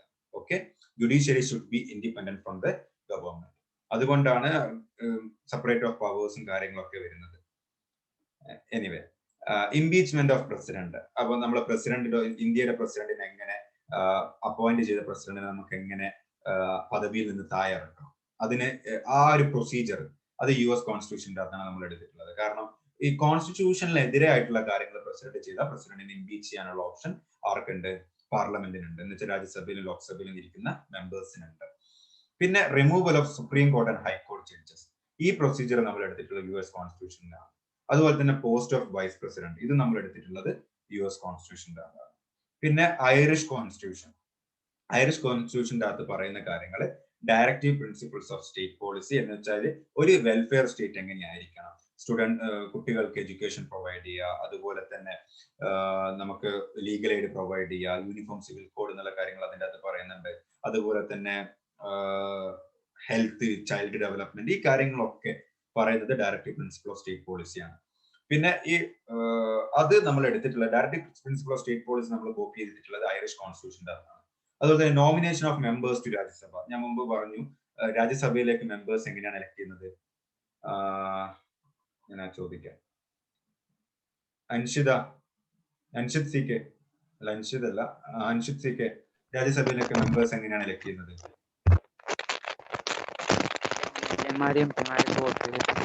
ഓ, എങ്ങനെയാണ്?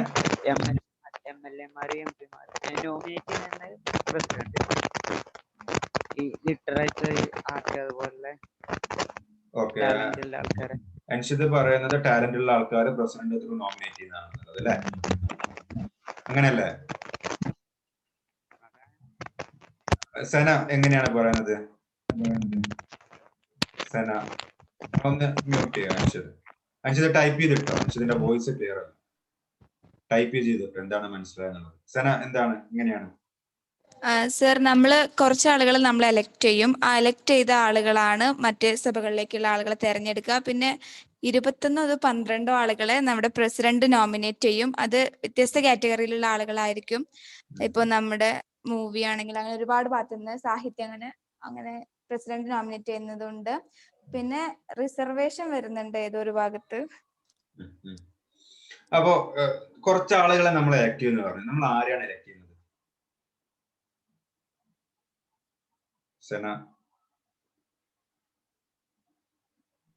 സർ, മനസ്സിലായില്ല.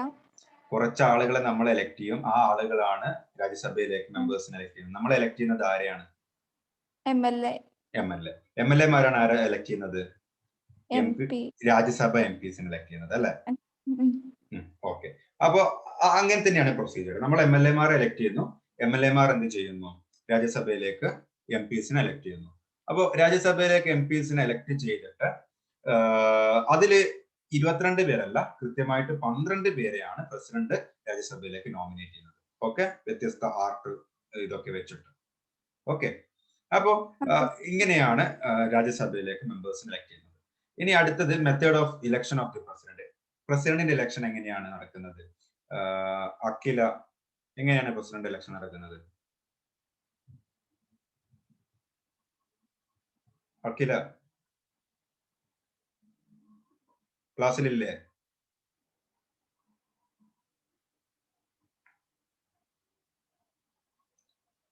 അല്ല, ഇത് ക്ലാസ്സിൽ ഉണ്ടായിട്ടാണോ അറിയാഞ്ഞിട്ടാണോ? അറിയാഞ്ഞിട്ട് ഒരു പ്രശ്നമല്ല, ഇതൊന്നും ആരും പഠിച്ചിട്ടൊന്നല്ല വരുന്നത്.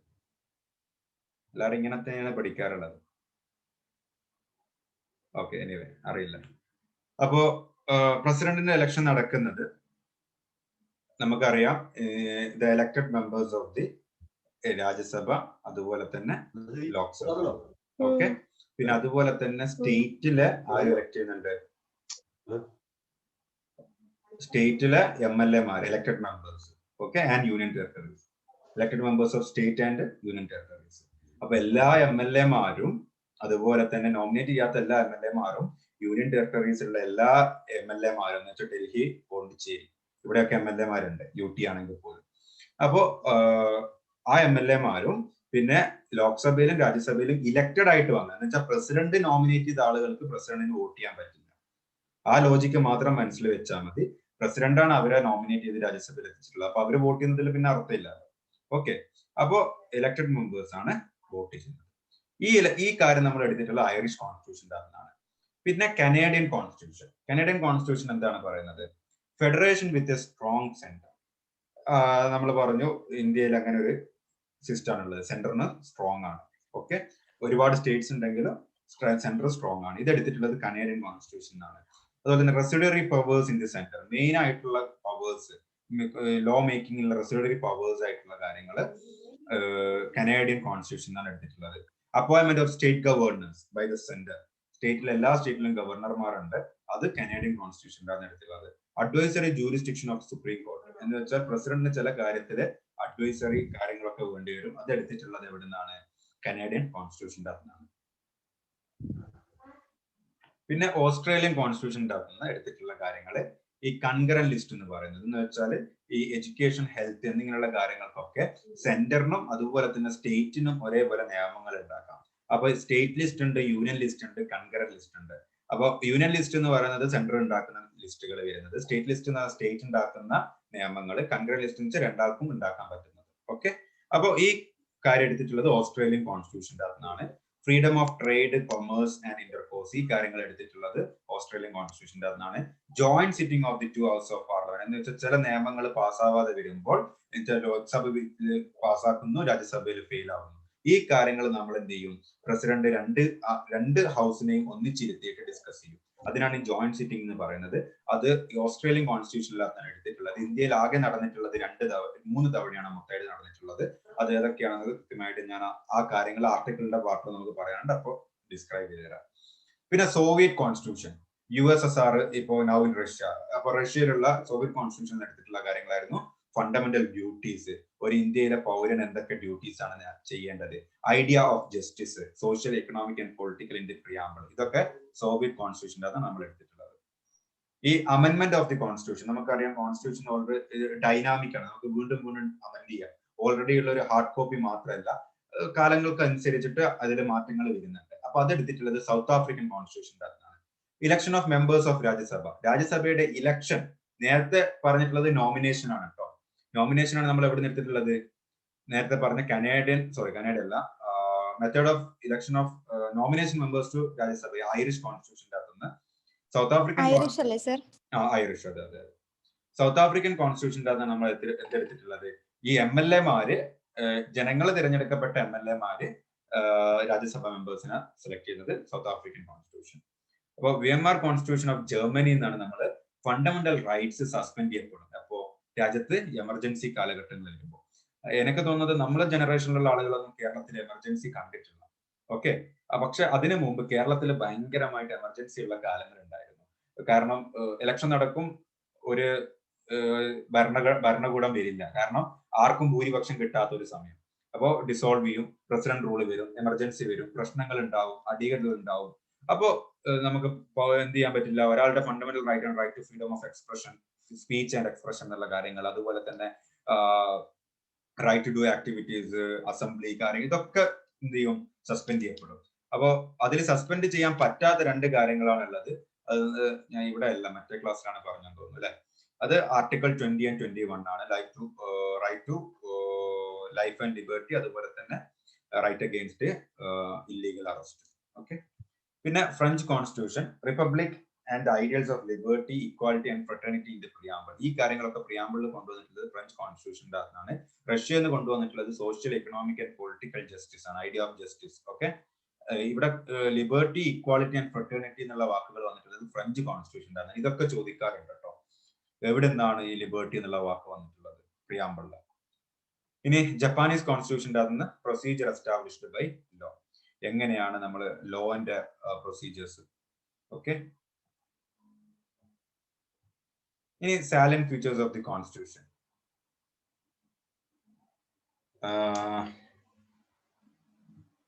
ഇതുവരെ പറഞ്ഞതൊക്കെ ക്ലിയർ അല്ലേ? എന്തെങ്കിലും ഡൗട്ട്സ് ഉണ്ടോ? പ്രത്യേകിച്ച് ഇതൊക്കെ അവരോട് മുമ്പേ പറഞ്ഞതാണ്, നദിയോടും നിസിത്തയോടും. അൻഷിദ്, അഖില, ജാസിൽ, അൻഷിദ്, സെന, എന്തെങ്കിലും ഡൗട്ട്സ് ഉണ്ടോ?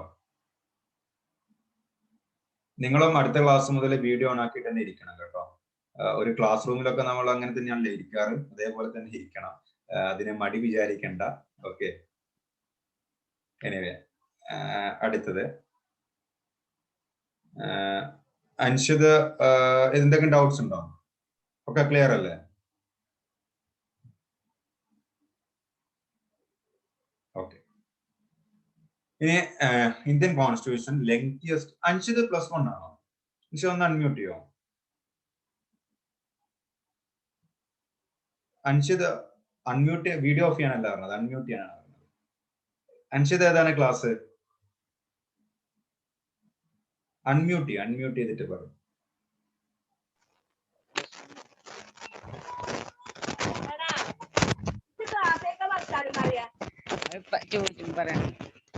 +1 ആണല്ലേ? ഓക്കെ ഓക്കെ ഓക്കെ, മ്യൂട്ട് ചെയ്തോളൂ. ഓക്കെ, അപ്പോ ഈ വർഷം കൊടുക്കുന്നത് എക്സാം എഴുതുന്ന നെത, അതുപോലെ തന്നെ സെന, ഇവരൊക്കെയാണ് അല്ലെ? ഓക്കെ, അപ്പോ ഇതുവരെയുള്ളതിൽ ഡൗട്ട് ഒന്നും ഇല്ലാന്ന് വിചാരിക്കുന്നു. +1 ഉള്ള ആളുകൾക്ക് ഞാൻ പിന്നീട് നല്ല രീതിയിൽ പറഞ്ഞു തരും കേട്ടോ. എനിവേ, ലെങ്തിയസ്റ്റ് റിട്ടൺ കോൺസ്റ്റിറ്റ്യൂഷൻ ആണ് എന്ത്? ഇന്ത്യൻ കോൺസ്റ്റിറ്റ്യൂഷൻ ആണ് ലോകത്തിലെ ഏറ്റവും വലിയ കോൺസ്റ്റിറ്റ്യൂഷൻ. ഇത്രയും ആർട്ടിക്കിൾസ് ഉള്ള വേറൊരു കോൺസ്റ്റിറ്റ്യൂഷനും ലോകത്തിലെ the largest democracy in the world എന്നൊക്കെ പറയാറുള്ളത് ഇന്ത്യൻ കോൺസ്റ്റിറ്റ്യൂഷനെ പറ്റിയിട്ടാണ്. ഓക്കെ, അതായത് ജസ്റ്റ് 7 ഫീച്ചേഴ്സ് പറയാണ്. അതുപോലെ തന്നെ ഡ്രോൺ ഫ്രം വേരിയസ് സോഴ്സസ്, നമ്മളിപ്പോൾ ഒരുപാട് സോഴ്സസ് പറഞ്ഞു, ഒരുപാട് സോഴ്സ് എടുത്ത constitution. Blend of rigidity and flexibility എന്ന് വെച്ചാല് റിജിഡും ആണ് ഫ്ലെക്സിബിൾ ആണ്. റിജിഡ് എന്ന് വെച്ചാൽ എന്താ പറയാ, നമുക്ക് മാറ്റങ്ങൾ വരുത്താൻ പറ്റാത്ത ബേസിക് സ്ട്രക്ചർ എന്നുള്ള കാര്യങ്ങളൊക്കെ പറയുന്നുണ്ട്. അതേ സ്ഥാനത്ത് ഡൈനാമിക് ആണ്, നമുക്ക് മാറ്റങ്ങൾ കൊണ്ടുവരാം, അതുകൊണ്ട് ഫ്ലെക്സിബിളും കൂടിയാണ്. The constitution of India is neither flexible nor rigid but A synthesis of two എന്നാണ് കൺക്ലൂഡ് ചെയ്യുന്നത്. ഓക്കെ, ഫെഡറൽ സ്ട്രക്ചർ വിത്ത് യൂണിറ്ററി ബയാസ് എന്ന് വെച്ചാല് സ്ട്രോങ് സെന്റർ ആണ്, യൂണിറ്ററി ബയാസ് ആണ്, പക്ഷെ ഫെഡറൽ ആണ്. ഓക്കെ, പല സ്റ്റേറ്റുകളും, ഈ ഫെഡറൽ എന്ന് പറഞ്ഞാൽ പല സ്റ്റേറ്റുകളുള്ള ഒരു രാജ്യം. ഓക്കെ, പക്ഷെ യൂണിറ്ററി ബയാസ് എന്ന് പറയുമ്പോൾ അതുകൊണ്ടാണ് ക്വാസി ഫെഡറൽ എന്ന് പറയുന്നത്. ടോട്ടൽ ഫെഡറൽ എന്ന് പറയുന്നതാണ് US ആണ്. US ഓരോ സ്റ്റേറ്റും വേറെ വേറെതാണ്, സെന്ററിന് വലിയ റോളില്ല. Even state have citizenship. Okay, അതേ സ്ഥാനത്ത് യൂണിറ്ററി എന്ന് പറയുന്നത് നമുക്ക് ബ്രിട്ടീഷ് കോൺസ്റ്റിറ്റ്യൂഷൻ. ഓക്കെ, അപ്പൊ ഇത് രണ്ടിന്റെ ഒരു മിക്സ് ആണ് ഇന്ത്യയിലുള്ളത്. പിന്നെ parliamentary form of government, synthesis of parliamentary sovereign and judicial supremacy. ഇതൊന്നും അത്ര ഇമ്പോർട്ടന്റ് അല്ല, ജസ്റ്റ് ഞാൻ വീണ്ടും പറയാണ്, നിങ്ങൾക്ക് ഡീറ്റെയിൽഡ് ആയിട്ട് പറഞ്ഞു തരും. കാരണം എനിക്കറിയാം നെതാക്ക് എസിത്തൊക്കെ അത്രയും ക്ലാസ് നമ്മൾ എടുത്തിട്ടുണ്ട്. ഫസ്റ്റ് ടു ഇതുവരെ ആ ഒരു ഇതിലേക്ക് എത്താണ്, എന്താണ് ഇതേതാണ് അതേതാണ് എന്നുള്ള പറഞ്ഞു കൊടുത്തിട്ടുണ്ട്. എന്തായാലും ഞാൻ നിങ്ങൾക്ക് കൃത്യമായിട്ട് പറഞ്ഞു തരാം. പിന്നെ ഫണ്ടമെന്റൽ റൈറ്റ്സ് ഉണ്ട്, DPSP ഉണ്ട്, ഫണ്ടമെന്റൽ ഡ്യൂട്ടീസ് ഉണ്ട്. ഈ കാര്യങ്ങളൊക്കെ ഡീറ്റെയിൽഡ് ആയിട്ട് നമ്മൾ ഡിസ്കസ് ചെയ്യും. ഒരു India is A secular state. രണ്ട് തരം സെക്യുലറിസം ആണ്, ഞാൻ ജസ്റ്റ് ഒരു ജനറൽ നോളജിന് വേണ്ടി പറയാണ്. നമ്മൾ ഈ സെക്യുലർ എന്ന് പറയുന്ന വാക്ക് രണ്ട് തരമാണ്. ഒന്ന് ഇന്ത്യൻ സെക്യുലറിസം എന്ന് പറയുന്നത് എല്ലാ മതത്തിനും പ്രാക്ടീസ് ചെയ്യാനുള്ള ഒരു രീതി. ഓക്കെ, ഇന്ത്യയിലെല്ലാം Hindu, Muslim, Christian, Jain, anyone can publicly എന്ത് ചെയ്യാം, അവർക്ക് റിലീജിയൻ പ്രാക്ടീസ് ചെയ്യാം. അതേ സ്ഥാനത്ത് വെസ്റ്റേൺ സെക്യുലറിസം എന്ന് പറയുന്നത് അവരുടെ പ്രൈവറ്റ് സ്പേസിലല്ലാതെ ഒരു പബ്ലിക് സ്പേസിലേക്ക് അവർ എന്ത് ചെയ്യാറില്ല. പല രാജ്യങ്ങളിലും ഈ റിലീജിയസ് സിംബൽസ് കാര്യങ്ങളൊക്കെ ഇല്ലാത്ത രാജ്യങ്ങളുണ്ട്. അപ്പോ ഇന്ത്യൻ സെക്യുലറിസം എന്ന് പറയുന്നത് എല്ലാ മതക്കാർക്കും ഒരേപോലെ റിലീജിയസ് പ്രാക്ടീസ് ചെയ്യാനുള്ള അധികാരം. അത് ഇന്ത്യൻ കോൺസ്റ്റിറ്റ്യൂഷനിലേക്ക് കൊണ്ടുവന്നിട്ടുള്ളത് 42nd അമെന്റ്മെന്റ് 1976 ഇത് നിങ്ങൾ വളരെ ഇമ്പോർട്ടന്റ് ആയിട്ട് നോട്ട് ചെയ്യണം. ഇന്ത്യൻ പ്രിയാമ്പിളിൽ സെക്യുലർ എന്നുള്ള വാക്ക് ആഡ് ഓൺ ചെയ്തിട്ടുള്ളത് എപ്പോഴാണ്? 42nd amendment. പറഞ്ഞു സർ. അൻഷിത MJ ക്ലാസ്സിൽ കയറാൻ പറ്റുന്നില്ല. ആർക്കാണ്? എന്താണ് പ്രശ്നം? എന്താണ് അൻഷിത? അറിയില്ല സർ, ക്ലാസ്സിൽ കയറാൻ പറ്റുന്നില്ല എന്ന് പറഞ്ഞു. അത് ഒന്ന് സൂം എക്സിറ്റ് ചെയ്തിട്ട് അത്യാവശ്യം നല്ല നെറ്റ്വർക്ക് ഉള്ള ഏരിയ ഒന്നും കൂടി ട്രൈ ചെയ്താൽ മതി. ആപ്ലിക്കേഷൻ ക്ലോസ് ചെയ്യുക, എന്നിട്ട് വീണ്ടും ട്രൈ ചെയ്യുക.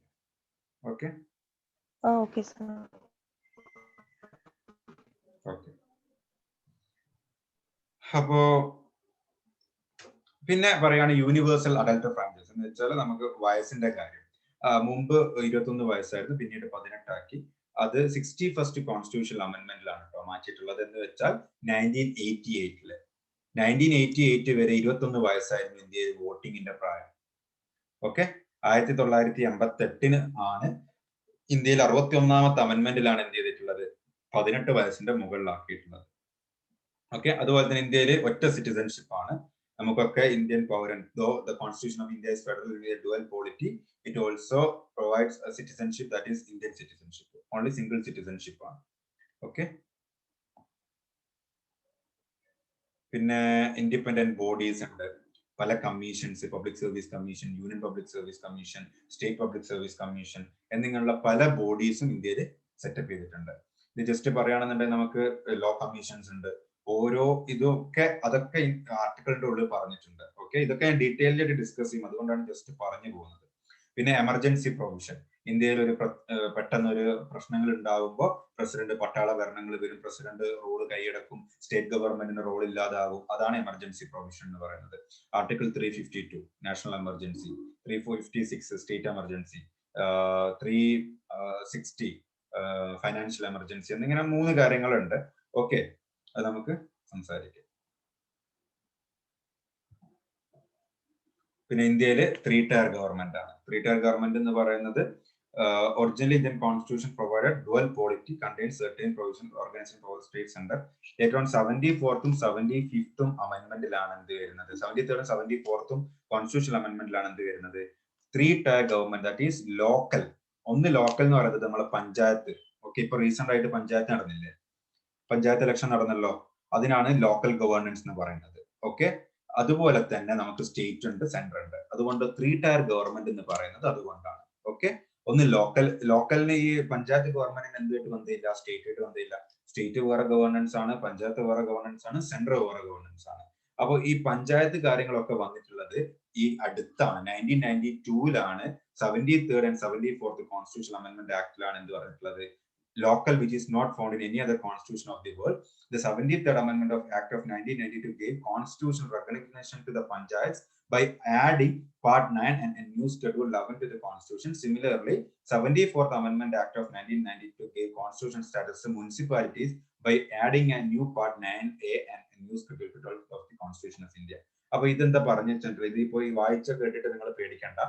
73rd 74th എന്ന് വെച്ചാൽ കോൺസ്റ്റിറ്റ്യൂഷൻ ഇങ്ങനെ അമെന്റ് ചെയ്തുകൊണ്ടിരിക്കുന്ന ഒരു മെറ്റീരിയൽ ആണ്. അപ്പോ 73ാമത്തെയും 74ാമത്തെയും അമെന്റ്മെന്റ്സ് വന്ന സമയത്താണ് കോൺസ്റ്റിറ്റ്യൂഷനിലെ ഈ പഞ്ചായത്തുകളെ വാലിഡേറ്റ് ചെയ്യുന്നത്, അതുപോലെ തന്നെ മുനിസിപ്പാലിറ്റീസിനെയും ഈ കോൺസ്റ്റിറ്റ്യൂഷൻ ഇന്ത്യൻ കോൺസ്റ്റിറ്റ്യൂഷന്റെ ഉള്ളിലേക്ക് കൊണ്ടുവരുന്നത്. ആദ്യം നമുക്ക് 8 സ്കെഡ്യൂൾസ് ആയിരുന്നു, പിന്നീട് അത് 12 സ്കെഡ്യൂൾ ആയിട്ടുണ്ട്. അപ്പൊ അതില് 11ാമത്തെ സ്കെഡ്യൂളിലാണ് എന്ത് പറയുന്നത്, പഞ്ചായത്തും 12ാമത്തതിലാണ് എന്ത് പറയുന്നത്, മുനിസിപ്പാലിറ്റിയും പറയുന്നത്. ഓക്കെ, 12ാമത്തതിൽ മുനിസിപ്പാലിറ്റിയും അതുപോലെ തന്നെ 11ാമത്തത് പഞ്ചായത്തും. ആദ്യം 8 ആയിരുന്നു ഉണ്ടായിരുന്നത്, പിന്നെ 9ാമത്തതില് വേറെ ലാൻഡ് റിലേറ്റഡ് ആയിട്ടുള്ള വന്നു, പിന്നെ 10ാമത്തതില് നമ്മുടെ ഇലക്ഷന്റെ ഹോസ്റ്റ് ട്രേഡിംഗ് റിലേറ്റഡ് ആയിട്ടുള്ള ഈ ആളുകള് എന്ത് ചെയ്യുന്നത് വേറെ പാർട്ടി വാങ്ങുന്ന കാര്യങ്ങളൊക്കെ ഉണ്ട്, അത് ഡീറ്റെയിൽ ആയിട്ട് ഞാൻ പറഞ്ഞുതരാം. ഓക്കെ,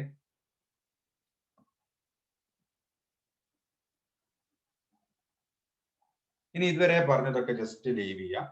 വളരെ ഫ്രീ ആയിട്ട് എന്താണ് പ്രിയാമ്പിൾ എന്തൊക്കെ കാര്യങ്ങളാണ് പറയുന്നത് കാര്യങ്ങൾ. Okay, the preamble serves as an introduction to the constitution. ഒരു കോൺസ്റ്റിറ്റ്യൂഷന്റെ ബുക്കിന്റെ ഫസ്റ്റ് പേജ് ആയിട്ട് ഇൻട്രൊഡക്ഷൻ ആയിട്ട് പറയുന്ന കാര്യമാണ് preamble. Okay, A preamble may also be used in A particular section of group of sections. The constitution opens with a preamble. Initially, the preamble was drafted by Shri B.N. Rao in his memorandum of May 30, 1947 and was drafted of October 7, 1947. അപ്പോൾ 1947 ഈ ഇൻഡിപെൻഡൻസിനൊക്കെ ശേഷമാണ്, അല്ലെങ്കിൽ May 30 ഈ ടൈമിലാണ് memorandum വെക്കുന്നത്, ഇങ്ങനെ ഒരു preamble വേണമെന്ന് പറയുന്നതും. എന്താണ് ഈ നമ്മുടെ ജവഹർലാൽ നെഹ്റു മൂവ് ചെയ്തിട്ട് ഒബ്ജക്റ്റീവ് റെസൊല്യൂഷന്റെ ഒക്കെ ഭാഗമായിട്ട് വരുന്നതാണ് preamble. Okay, the preamble was reformulated. The preamble does not grant any power, it gives a direction and purpose to the constitution. അപ്പോ അത് ഒരു പവർ ഒന്നും നൽകുന്നില്ല, ജസ്റ്റ് എന്ത് പറയാണ്, എന്താണ് കോൺസ്റ്റിറ്റ്യൂഷൻ എങ്ങനെയൊക്കെ ആയിരിക്കണം, എങ്ങനെയൊക്കെ വർക്ക് ചെയ്യണം, എന്തൊക്കെ എത്തിക്സ് ആണ്, എന്തൊക്കെയാണ് വേണ്ടത്, ഈ കാര്യങ്ങളൊക്കെ പറയുന്ന ഒരു ജസ്റ്റ് ഒരു introductory part. The proper functions of the preamble is to explain and recite certain facts which are necessary to be explained and recited before the enactment contained in an act of parliament could be understood. അപ്പോൾ വളരെ simple ആയിട്ട് പറയുകയാണെന്നുണ്ടെങ്കിൽ നമ്മുടെ preamble എന്ന് പറയുന്നത് just ഒരു introductory പാർട്ടാണ് constitution of ഇന്ത്യയുടെ. ഓക്കെ, അതില് ജസ്റ്റ് സിമ്പിൾ ആയിട്ട് പറയുന്ന പാർട്ടാണ് we the people of India having, ഇതാണ് പ്രിയാമ്പിൾ. അപ്പൊ ഇതില് ജസ്റ്റ് ഇങ്ങനെ ചോദിക്കും, ഈ sovereign socialist secular democratic republic എന്നുള്ള ഈ പാർട്ട് ഉണ്ടല്ലോ, ഇത് നിങ്ങളോട് ചോദിക്കും, ഇത് റീഓർഡർ ചെയ്തിട്ട് ചോദിക്കും, ഡെമോക്രാറ്റിക് റിപ്പബ്ലിക് സോഷ്യലിസ്റ്റ് ഇങ്ങനെ മിക്സ് ചെയ്യും, എന്നിട്ട് അസെൻഡിങ് ഓർഡറിലേക്ക് മാറ്റാൻ പറയും, അല്ലെങ്കിൽ റെഡിക്ക് എങ്ങനെയാണുള്ള ഓർഡറിലേക്ക് മാറ്റാൻ വേണ്ടി പറയും. അപ്പൊ നിങ്ങൾ ഓർമ്മിക്കേണ്ടതെന്ന് പറയുന്നത് 3+DR നോട്ടിൽ എഴുതി വെച്ചോളൂ, 3+DR sovereign, socialist, secular, democratic, republic അങ്ങനെയാണ് വരുന്നത്. ഇനി DRന്റെ സോവറിൻ ആണോ ഫസ്റ്റ്, സോഷ്യലിസ്റ്റ് ആണോ ഫസ്റ്റ്, സെക്യുലർ ആണോ ഫസ്റ്റ് എന്നുള്ള ഡൗട്ട് തീർക്കണമെന്നുണ്ടെങ്കിൽ ഡിസെൻഡിങ് ഓർഡറിൽ ഈ വാക്കുകൾ ഓർമ്മിക്കാം. എന്ന് വെച്ചാൽ എസ് കഴിഞ്ഞിട്ട് ഏറ്റവും O കഴിഞ്ഞിട്ട് ഇത് എസും O രണ്ടും എസും ആണ്. വി ആണ് ഇവിടെ വരുന്നത്. ഓക്കെ, അപ്പൊ വി എന്നുള്ള വാക്കാണ് ഏറ്റവും ഡിസെൻഡിങ് ഓർഡറിൽ വരുന്നത്. അപ്പൊ സോവറിൻ ഫസ്റ്റ്, പിന്നെ സോഷ്യലിസ്റ്റ്, പിന്നെ സെക്യുലർ. ഓക്കെ, ഡിസെൻഡിങ് ഓർഡറിൽ നോക്കുകയാണെന്നുണ്ടെങ്കിൽ ഡിസെൻഡിങ് ഓർഡറിൽ വാക്കുകൾ അറേഞ്ച് ചെയ്യുന്ന സ്കൂളിൽ പഠിച്ചതല്ലേ. അപ്പൊ ആ ഓർഡറിൽ DR എന്നുള്ളത് ഓർമ്മിക്കാം. പിന്നെ ഈ ജസ്റ്റിസ്, ലിബർട്ടി, ഇക്വാളിറ്റി പ്രിയാമ്പിളിലുള്ള വാക്കുകളാണോ എന്ന് ചോദിച്ചിട്ട് കുറച്ച് ഓപ്ഷൻസ് തന്നിട്ട് നിങ്ങളോട് ചോദിക്കും ഇത് പ്രിയാമ്പിൾ ഉണ്ടോ ഇല്ലയോ എന്നുള്ളത്. അപ്പൊ നിങ്ങൾ ഈ പ്രിയാമ്പിളിൽ ഹൈലൈറ്റ് ചെയ്ത് പറഞ്ഞിട്ടുള്ള വാക്കുകളെല്ലാം അറിഞ്ഞിരിക്കണം. Justice, liberty, equality, fraternity. വേറെ ചോദിക്കും ഈ ജസ്റ്റിസ് എന്നുള്ള വാക്ക് ഏത് കോൺസ്റ്റിറ്റ്യൂഷനാണ് വന്നിട്ടുള്ളത്, പെട്ടെന്ന് പറയും. ജസ്റ്റിസ് എവിടെ നിന്നാണ് എടുത്തിട്ടുള്ളത്? Which source? നമ്മൾ ഇന്ന് ഡിസ്കസ് ചെയ്തു. I need answer. ജസ്റ്റിസ് എവിടെ നിന്നാണ് എടുത്തിട്ടുള്ളത്? സെന, ഏത് രാജ്യത്തെ കോൺസ്റ്റിറ്റ്യൂഷനാണ് ജസ്റ്റിസ് എടുത്തിട്ടുള്ളത്? US കോൺസ്റ്റിറ്റ്യൂഷൻ ആണോ സർ? അല്ല. നെത ഏതാണ്? Sir, Russian, that is USSR. Yeah, Russia. അപ്പോ റഷ്യനാണ് എന്നിട്ട് എടുത്തിട്ടുള്ളത് ജസ്റ്റിസ് എന്നുള്ള വാക്ക് എടുത്തിട്ടുള്ളത്. ഇനി ലിബർട്ടി എവിടെ നിന്നാണ് എടുത്തിട്ടുള്ളത്? അഖില, അവരിവിടെ ഉണ്ടോ? ക്ലാസ്സിലുണ്ടോ Akhila? Are you there? Hello. Okay, എവിടെ നിന്നാണ് ലിബർട്ടി എടുത്തിട്ടുള്ളത്? Liberty from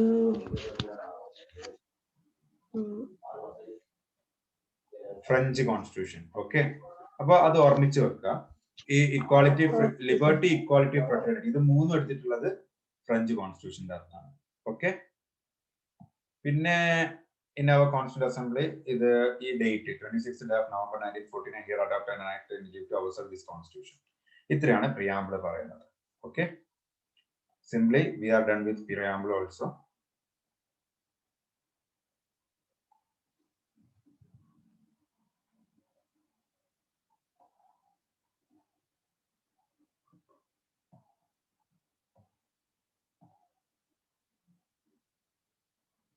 ഇനി ഇതാണ് നിങ്ങൾ ജസ്റ്റ് ശ്രദ്ധിക്കേണ്ടത്. Preamble as part of the constitution. Preamble Indian കോൺസ്റ്റിറ്റ്യൂഷന്റെ പാർട്ടാണോ അല്ലയോ എന്നുള്ളതാണ്.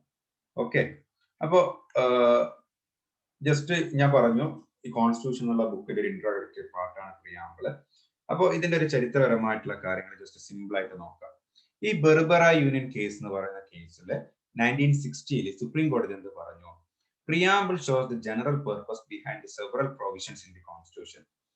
ഈ കോൺസ്റ്റിറ്റ്യൂഷൻ എന്നുള്ള പറയുന്ന കാര്യത്തിലുള്ള പല കാര്യങ്ങളും പ്രിയാമ്പിളിൽ പറയും. അതിന്റെ ഒരു ജനറൽ പർപ്പസ് ആയിട്ട് പ്രിയാമ്പിളിൽ നമുക്ക് കാണാം. അതുകൊണ്ട് തന്നെ the terms used in articles are ambiguous or capable of more than one meaning. Some assistant at interpretation may be taken from the objectives enshrined in the preamble. അപ്പോൾ പ്രിയാമ്പിളിൽ പറഞ്ഞ കാര്യങ്ങള് നമ്മൾ എന്ത് ചെയ്യണം? ചില കാര്യങ്ങൾ നിയമങ്ങളിലേക്ക് നോക്കുമ്പോൾ പ്രിയാമ്പിളിൽ പറഞ്ഞ കാര്യങ്ങൾ നോക്കണം. Despite this recognition of the significance of the preamble, the Supreme Court specifically opined that preamble is not a part of the Constitution. അപ്പൊ എന്നിട്ട് ഇവര് പറയുകയാണെന്ത്, ഈ 1960 ഇപ്പൊ സുപ്രീം കോടതിന്റെ ഒക്കെ രസം എന്ന് പറഞ്ഞാൽ ഇവരോട് പറഞ്ഞ കാര്യങ്ങൾ പിന്നീട് മാറ്റി പറയും. കാരണം കാലങ്ങൾ അനുസരിക്കുന്നതിനനുസരിച്ചിട്ടും ഈ ലോ എന്ന് പറയുന്നത് ഇന്റർപ്രറ്റ് ചെയ്യുന്ന കാര്യങ്ങളാണ്. പറഞ്ഞത് മാറ്റി പറയും, പിന്നീട് വേറെ ഓവർ റൂൾ, ഇങ്ങനെയൊക്കെയാണ് നടക്കുക. അപ്പോ ഈ കേസിൽ എന്ത് പറഞ്ഞു? പ്രിയാമ്പിള് ഇന്ത്യൻ കോൺസ്റ്റിറ്റ്യൂഷന്റെ ഒരു പാർട്ടായിട്ട് കണക്കാക്കാൻ പറ്റില്ല. അപ്പോ കോൺസ്റ്റിറ്റ്യൂഷന്റെ പാർട്ടായിട്ട് പ്രിയാമ്പിള് കണക്കാക്കിയുള്ള പ്രശ്നം എന്താണ്? നമ്മൾ എല്ലാ നിയമങ്ങളും ഉണ്ടാക്കുമ്പോൾ പ്രിയാമ്പിളും കൂടി നോക്കേണ്ടി വരും. പ്രിയാമ്പിളിൽ പറയുന്ന കാര്യങ്ങളൊക്കെ ഈക്വൽ ആയിട്ടുണ്ടോ, അതിൽ പറയുന്ന കാര്യങ്ങളൊക്കെ ഓക്കെ ആണോ എന്നുള്ളതൊക്കെ ചെക്ക് ചെയ്യേണ്ടി വരും.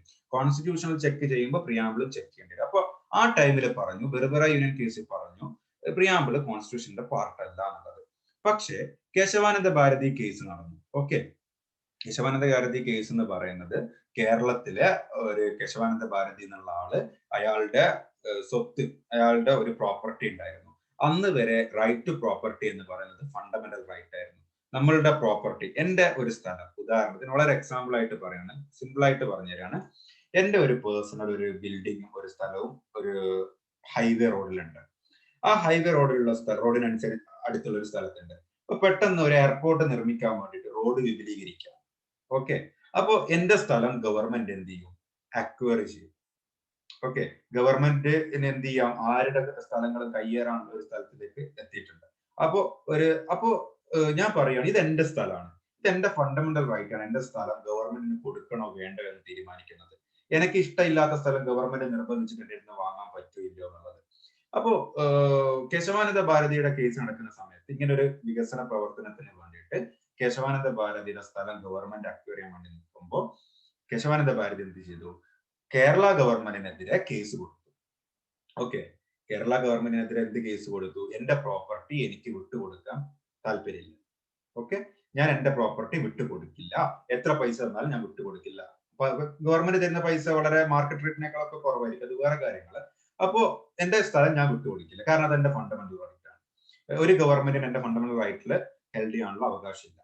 അപ്പോ കോടതിയിലേക്ക് കേസ് എത്തി. അപ്പൊ എന്താണ് കേസിൽ വിധിയായിട്ടുള്ളത്? ഇപ്പൊ അങ്ങനെ എല്ലാവരും പറഞ്ഞാൽ ഇന്ത്യയിൽ വികസന പ്രവർത്തനങ്ങൾ നിന്ന് പോകും. ഇപ്പൊ അത് സെൻട്രൽ ഗവൺമെന്റിനും ബാധകമാണ്. അങ്ങനെ ആളുകളുടെ സ്ഥലങ്ങൾ ഗവൺമെന്റിന് വികസനം വരണമെന്നുണ്ടെങ്കിൽ പേഴ്സണൽ പ്രോപ്പർട്ടീസും ഗവൺമെന്റ് അക്വയർ ചെയ്യേണ്ട അവസ്ഥകൾ എത്തും. അങ്ങനെ ആ ഡിസ്കഷൻ ഉണ്ടായി. അവിടെ ഒരു ഡിസ്കഷൻ ഉണ്ടായതിനു ശേഷം സുപ്രീം കോടതി എന്ത് തീരുമാനിച്ചു? ഈ റൈറ്റ് ടു പ്രോപ്പർട്ടി എന്നുള്ളത് ഫണ്ടമെന്റൽ റൈറ്റ് ആയിട്ട് വെച്ചാൽ ഇന്ത്യയുടെ ഭരണത്തിനെ ബാധിക്കും, ഡെവലപ്മെന്റിനെ ബാധിക്കും, അങ്ങനെയുള്ള കാര്യങ്ങളൊക്കെ ബാധിക്കും എന്ന് പറഞ്ഞിട്ട് റൈറ്റ് ടു പ്രോപ്പർട്ടി എടുത്തു കളഞ്ഞു ഫണ്ടമെന്റൽ റൈറ്റ് എന്ന്. അപ്പൊ വന്ന ചോദ്യമാണ് ഫണ്ടമെന്റൽ റൈറ്റ് അമെന്റ്മെന്റ് ചെയ്യാൻ പറ്റുമോ എന്നുള്ളത്. ഓക്കെ, അപ്പൊ അങ്ങനെ ആർട്ടിക്കിൾ 368 പ്രകാരം അമെന്റ്മെന്റ് ചെയ്യാൻ പാടില്ല. ഫണ്ടമെന്റൽ റൈറ്റിന്റെ അമെന്റ്മെന്റിനെ പറ്റിയിട്ടുള്ള ഡിസ്കഷനിലേക്കാണ്. അങ്ങനെയാണ് ഇതൊരു ഹിസ്റ്റോറിക് കേസ് ആയിട്ട് മാറുന്നത്. ഓക്കെ, അപ്പൊ എന്താണ് അമെന്റ്മെന്റ് ഉള്ള കാര്യങ്ങളൊക്കെ നമ്മൾ ഡിസ്കസ് ചെയ്യും. അപ്പൊ ഞാൻ പറയാം. അപ്പൊ വളരെ ശ്രദ്ധിക്കണം, അങ്ങനത്തെ ഒരു ഹിസ്റ്റോറിക് ആയിട്ടുള്ള കേസിലാണ് ഈ പ്രിയാമ്പിളും ക്വസ്റ്റ്യനിൽ വരുന്നത്. അപ്പൊ അന്ന് ചോദിക്കാണ് എന്ത്, സുപ്രീം കോടതി റിജക്റ്റഡ് ദ ഏർലിയർ ഒപ്പീനിയൻ. അപ്പൊ ഈ കാര്യം വന്നപ്പോ പറഞ്ഞു, ഈ കേസ് വന്നപ്പോ ഈ അമെന്റബിലിറ്റിയും 368ഉം കാര്യങ്ങളൊക്കെ വലിയൊരു ഡിസ്കഷൻ വന്നു. അപ്പോ വന്നൊരു കാര്യമായിരുന്നു, preamble is of extreme importance and the constitution should be read and interpreted in the light of grant of the noble version expressed in the preamble. അപ്പോ പറയാണ് എന്ത്, പ്രിയാമ്പിളും ഇന്ത്യൻ കോൺസ്റ്റിറ്റ്യൂഷന്റെ ഭാഗമായിട്ട് നമ്മൾ ഇനി മുതൽ കണക്കാക്കണം. പ്രിയാമ്പിളിൽ പറയുന്ന കാര്യങ്ങളും ഇന്ത്യൻ കോൺസ്റ്റിറ്റ്യൂഷന്റെ ഭാഗമായിട്ട് നമ്മൾ കാണണം. ഓക്കെ, അപ്പൊ അങ്ങനെ ഒരു നിയമം വന്നു. അങ്ങനെ സുപ്രീം കോടതി ഓവർ ചെയ്തത് മുമ്പത്തെ കേസിൽ. പിന്നെ 1995 ഒരു LICയുടെ കേസിൽ പറഞ്ഞു, Supreme Court again held that preamble is an integral part of the Constitution. ഒരു മിനിറ്റ്.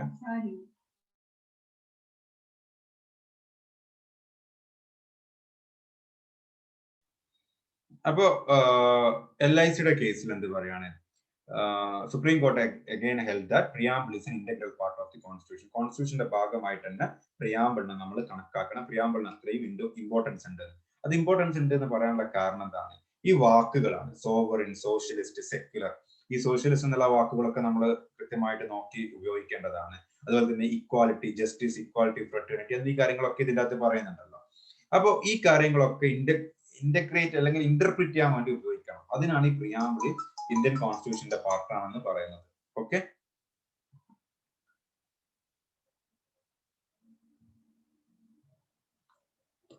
ഷാഹിദ, ഞാനൊരു ക്ലാസ്സിലാണ്, ഞാൻ വിളിക്കാം കേട്ടോ.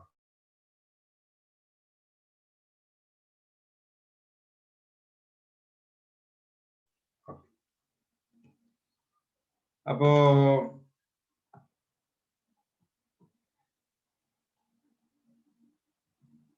ഇനി പ്രിയാമ്പിളിന്റെ ജസ്റ്റ് ഇനിയിപ്പോ ഇന്ത്യയുടെ ഇവിടെ ഒരു ക്വസ്റ്റ്യൻ വരുന്നതെന്ന് പറയുന്നത്, കോൺസ്റ്റിറ്റ്യൂഷന്റെ പാർട്ടാണ് പ്രിയാമ്പിൾ എന്ന് ചോദിച്ചാൽ ജസ്റ്റ് എന്നുള്ള ഒരു കാര്യങ്ങളെ ജസ്റ്റ് മാത്രം പറഞ്ഞാൽ മതി. ഇനി അമെന്റബിലിറ്റി ഓഫ് ദി പ്രിയാമ്പിൾ അമെന്റ് ചെയ്യാൻ പറ്റുമോ എന്നുള്ളൊരു കാര്യം ചോദിക്കുകയാണ്. എന്ന് വെച്ചാൽ മാറ്റങ്ങൾ വരുത്താൻ പറ്റുമോ? അപ്പോൾ preamble can be amended under article 360 of the constitution arose for the first time in the historic case of Kesavananda Bharati. ഈ കേസിൽ തന്നെയാണ് എന്ത് ചെയ്തിട്ടുള്ളത്? കേശവാനന്ദ ഭാരതി കേസ് നടക്കുന്ന സമയത്താണ് ഈ കാര്യങ്ങളൊക്കെ ക്വസ്റ്റ്യനിൽ വന്നിട്ടുള്ളത്. It was urged that preamble cannot be amended as it is not a part of the constitution. അപ്പൊ പറഞ്ഞു പ്രിയാമ്പിൾ അമെന്റ് ചെയ്യാൻ പറ്റില്ല, കാരണം അത് കോൺസ്റ്റിറ്റ്യൂഷന്റെ പാർട്ട് അല്ല എന്നുള്ള രീതിയിൽ. അത് ഈ കേസ് നടക്കുന്ന സമയത്ത് തന്നെയാണ് കേട്ടോ, നമ്മള് LICയുടെ ഇതിലേക്ക് എത്തിയിട്ടില്ല, അതിന് മുമ്പുള്ള കാര്യങ്ങളാണ് ഈ പറയുന്നത്. അപ്പൊ പെറ്റീഷണർ പറഞ്ഞു എന്ത്, article 368 cannot be used to destroy or damage the basic elements of the fundamental feature of the constitution which are enriched in the preamble. അപ്പോ പറയാണ് എന്ത്, ഈ ഫണ്ട് ഇപ്പോഴാണ് basic structure of the constitution എന്നുള്ള കാര്യം വരുന്നത്. ഈ ഡിസ്കഷൻ കുറച്ചും കൂടി ഒന്ന് വൈഡ് ആയി പോകുന്നുണ്ട്. ഇതൊക്കെ ലോയില് ഫസ്റ്റ് ഇയർ പഠിക്കുന്ന ഇന്ത്യൻ കോൺസ്റ്റിറ്റ്യൂഷന്റെ കാര്യങ്ങളാണ്. ഞാൻ സിമ്പിൾ ആയിട്ട് നിങ്ങൾക്ക് എൻട്രൻസ് പോയിന്റ് ഓഫ് വ്യൂല് പറയുകയാണെന്നുണ്ടെങ്കിൽ ഇതൊന്നും അത്ര ഇമ്പോർട്ടന്റ് അല്ല. നിങ്ങൾ ജസ്റ്റ് ഒന്ന് മനസ്സിലാക്കാൻ വേണ്ടി ഞാൻ പറയാം. ഈ ഇന്ത്യൻ കോൺസ്റ്റിറ്റ്യൂഷനിലുള്ള പറഞ്ഞിരിക്കുന്ന കാര്യങ്ങൾ എന്തും നമുക്ക് മാറ്റം വരുത്താന്ന് പറഞ്ഞാൽ എന്ത് വഴിക്ക് പോകും? ഈ എലക്ട് ചെയ്ത മോദി തന്നെയായിരിക്കും കാലാകാലം പ്രധാനമന്ത്രി. ഓക്കെ, കാലാകാലം പ്രൈം മിനിസ്റ്റർ മോദി തന്നെയായിരിക്കും. അപ്പോ അവരിങ്ങനെ അമെൻഡ് ചെയ്തുകൊണ്ടേയിരിക്കും. ഇങ്ങനെയുള്ള പ്രശ്നങ്ങളൊക്കെ ഉണ്ട്. അതുപോലെ തന്നെ ആർക്കും ഇഷ്ടമുള്ള രീതിയിലേക്ക് കോൺസ്റ്റിറ്റ്യൂഷനെ മാറ്റിത്തിരിക്കാം. അപ്പൊ ഒരു നിയമം, ഇപ്പൊ ഒരു ഉദാഹരണത്തിന് CA എന്നുള്ള ആക്ട് ഉണ്ടാക്കിയപ്പോ എങ്ങനെയാണ് അത് കോടതിയിലേക്ക് ചാലഞ്ച് ചെയ്തിട്ടുള്ളത്? അതിന്റെ കോൺസ്റ്റിറ്റ്യൂഷണൽ ചെക്ക് ചെയ്തിട്ടില്ലേ? അപ്പൊ ഈ കോൺസ്റ്റിറ്റ്യൂഷണാലിറ്റി എന്ന് പറയുന്നത് right to equality, fundamental right ആണ്. അപ്പൊ ഇങ്ങനെയുള്ള കാര്യങ്ങൾ വെച്ചിട്ടാണ് നമ്മൾ ഇന്ത്യയിലെ നിയമങ്ങൾ നിർമ്മിക്കുക. അപ്പൊ ഇതിനാണ് ഈ basic feature of the Indian constitution എന്ന് പറയുന്നത്. എന്ന് വെച്ചാൽ right to equality, justice, liberty, ഈ കാര്യങ്ങളൊക്കെ വെച്ചിട്ടുള്ള ഒരു കാര്യങ്ങളാണ് നമുക്ക് എന്ത് basic structure of the Indian constitution. Just വളരെ സിമ്പിൾ ആയിട്ട് മനസ്സിലാക്കാം. അപ്പൊ ബേസിക് ഫീച്ചർ ഓഫ് ദി കോൺസ്റ്റിറ്റ്യൂഷനെ ടച്ച് ചെയ്യുന്ന കാര്യത്തിലേക്ക് നമ്മൾ മൂവ് ഓൺ ചെയ്യരുത്. ഒരു ഗവൺമെന്റ് മൂവ് ഓൺ ചെയ്യരുത്. ഓക്കെ, ഒരു പൗരന്റെ അവകാശങ്ങളിലേക്ക് ടച്ച് ചെയ്യുന്ന കാര്യത്തിലേക്ക്, അല്ലെങ്കിൽ ഒരാളുടെ ലൈഫിനെയും ലിബർട്ടിയും ബാധിക്കുന്ന കാര്യത്തിലേക്ക് ഒരു ഗവൺമെന്റും പുതിയ നിയമങ്ങളുമായിട്ട് മുന്നോട്ട് വരരുത്. until it threatens the security of India. അപ്പൊ അതുകൊണ്ടാണ് ഈ UAPA പോലെയുള്ള നിയമങ്ങളൊക്കെ വരുന്നത്, അൺലോഫുൾ ആക്ടിവിറ്റീസ് പ്രിവെൻഷൻ ആക്ട് ഒക്കെ വരുന്നത്. അത് ഇന്ത്യയുടെ സെക്യൂരിറ്റിക്കും വേണ്ടിയിട്ട് എന്നുള്ള രീതിയിലൊക്കെയാണ് അങ്ങനത്തെ നിയമങ്ങൾ ഉണ്ടാക്കുന്നത്. ഇതൊക്കെ വളരെ ജനറൽ ആയിട്ട് പറയാണ്, സോറി, അങ്ങനെ പറഞ്ഞു പോകണം, അതാണ് ഇതിന്റെ ഒരു പ്രശ്നം. അപ്പോ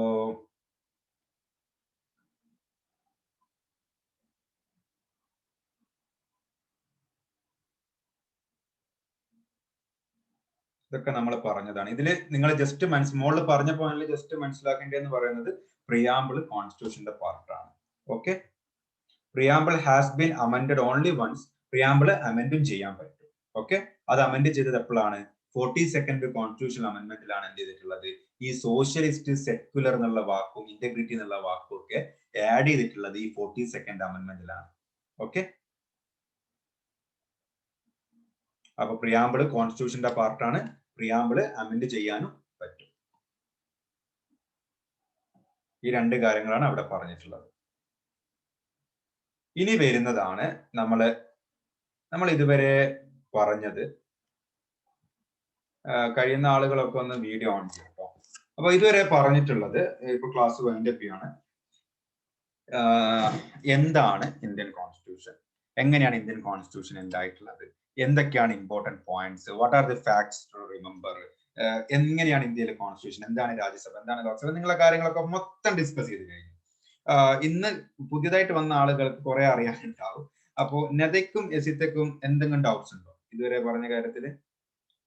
ഇപ്പൊ ഒരു വളരെ ക്ലിയർ ആയില്ലേ എന്താണ് സംഭവങ്ങൾ എന്നുള്ളതൊക്കെ ക്ലിയർ ആയില്ലേ? ഓക്കെ, അപ്പൊ ഇനി നമ്മൾ എന്ത് ചെയ്യാണ്? ഇനി നമ്മൾ ആർട്ടിക്കിൾ 1ലേക്ക് കടക്കാണ്. എന്താണ് കോൺസ്റ്റിറ്റ്യൂഷൻ എന്നുള്ള കാര്യത്തിലേക്ക് കടക്കാണ്. ആർട്ടിക്കിൾ 1, ആർട്ടിക്കിൾ 2, ആർട്ടിക്കിൾ 3 അങ്ങനെ ഇമ്പോർട്ടന്റ് ആയിട്ടുള്ള കാര്യങ്ങൾ നമ്മൾ ഡിസ്കസ് ചെയ്യും. അപ്പോ നാളെ തന്നെ ഇവിടെ ആരൊക്കെയാണുള്ളത്? ജാസിൽ, സെന, അൻഷിദ്, അഖില, ഇവർക്ക് നാളെ, നിങ്ങൾക്ക് മാത്രമാണ് നാളെ ഒരു ക്ലാസ് ഉണ്ടാവും. ഓക്കെ, ഏത് ടൈമാണ് നിങ്ങൾക്ക് ക്ലാസ് വേണ്ടത് നാളെ? പറഞ്ഞോളൂ. ഈ ടൈം തന്നെ മതി സർ. ഈ ടൈം തന്നെ. അപ്പൊ എല്ലാവരും നാളെ ആ ക്ലാസ്സിൽ പ്രിഫർ ചെയ്ത വന്നാൽ, അതിനു മുമ്പ് ഞാൻ റെക്കോർഡഡ് ക്ലാസ് തരുന്നുണ്ട്. ആ ക്ലാസ് നിങ്ങൾ മൊത്തം കേൾക്കണം. ഓക്കെ, ആ ക്ലാസ് കേട്ട് കഴിഞ്ഞതിന് ശേഷമാണ് നമ്മൾ ഡിസ്കഷനിലേക്ക് പോവുക. ഓക്കെ, അപ്പൊ നാളെ രാത്രി ക്ലാസ്സിൽ വരുന്നതിന് മുമ്പ് ഞാൻ തരുന്ന ക്ലാസ് മൊത്തം കേൾക്കണം. റെക്കോർഡഡ് ക്ലാസ് ആണ്, അത് മൊത്തം നിങ്ങൾ കേൾക്കണം. Okay, sure. അഖില, എല്ലാവരും. അപ്പൊ നമുക്ക് ഇന്നത്തെ ക്ലാസ് ഇവിടെ വൈൻഡപ്പ് ചെയ്യാം. ഇനി അടുത്ത ക്ലാസ് നമ്മൾ വരുമ്പോൾ ആർട്ടിക്കിൾ 1 മുതൽ ഈ 395 വരെയുള്ള കാര്യങ്ങൾ പറഞ്ഞു കഴിഞ്ഞാൽ ഇന്ത്യൻ കോൺസ്റ്റിറ്റ്യൂഷനുള്ള പോർഷൻ കഴിഞ്ഞു. ഓക്കെ, ആ മെറ്റീരിയൽ ഉണ്ട്, മെറ്റീരിയൽ ഞാൻ ഷെയർ ചെയ്തിട്ടുണ്ട്. ഓക്കെ, ഇതിലുള്ള ക്ലാസിന്റെ മെറ്റീരിയൽ ഞാൻ ഷെയർ ചെയ്തിട്ടുണ്ട്. അപ്പൊ നമ്മളിവിടെ വൈൻഡപ്പ് ചെയ്യാണ്. പിന്നെ ആരും ലീവ് ചെയ്യല്ല. ഈ ഹിന്ദുവിന്റെ ന്യൂസ് പേപ്പർ എന്തിനാ നിങ്ങളോട് വായിക്കുന്നതെന്ന് പറഞ്ഞാൽ അതെന്തിനാന്ന് മനസ്സിലായോ? കഴിഞ്ഞ വർഷത്തെ ക്ലാറ്റിന്റെ ക്വസ്റ്റ്യൻ പേപ്പർ ഞാൻ ഇപ്പൊ ഗ്രൂപ്പിലിടും. ഓക്കെ, കഴിഞ്ഞ വർഷത്തെ അത് ജസ്റ്റ് ഒന്ന് വായിച്ചു നോക്കുക. അപ്പൊ നിങ്ങൾക്ക് മനസ്സിലാവും ഞാൻ എന്തിനാണ് നിങ്ങളോട് വീണ്ടും വീണ്ടും റിപ്പീറ്റഡ് ആയിട്ട് അത് ക്ലാസ് ആക്കാൻ വേണ്ടി പറയുന്നത്. സോറി, ഈ ന്യൂസ് വായിക്കാൻ വേണ്ടി പറയുന്നത്. It is totally about reading. Okay, 150 question ഉണ്ട്. 150 ക്വസ്റ്റ്യനും ഓരോ പാരഗ്രാഫ് നിങ്ങൾ വായിക്കേണ്ടി വരും. അപ്പൊ നിങ്ങൾ 150 ക്വസ്റ്റ്യൻ അറ്റൻഡ് ചെയ്യണമെന്നുണ്ടെങ്കിൽ നിങ്ങൾക്ക് അത്രയും റീഡിങ് കാപ്പബിലിറ്റി വേണം. പെട്ടെന്ന് വായിച്ച് പോവാം, പെട്ടെന്ന് മനസ്സിലാക്കണം. It is about time, it is about everything. അപ്പോൾ ക്യാച്ചിങ് മൈൻഡ് ഉണ്ടാവണം. അതിന് വേണ്ടിയിട്ടാണ് നിങ്ങളുടെ ദിവസവും ആർട്ടിക്കിൾ വായിക്കാൻ വേണ്ടി പറയുന്നത്. അപ്പോ സെന ഒരു ദിവസം ചെയ്തിരുന്നു. അഖിലയൊക്കെ ആർട്ടിക്കിൾ വായിക്കുന്നുണ്ടോ? എന്താണ് സംഭവിക്കുന്നത് അഖില? അതുപോലെ തന്നെ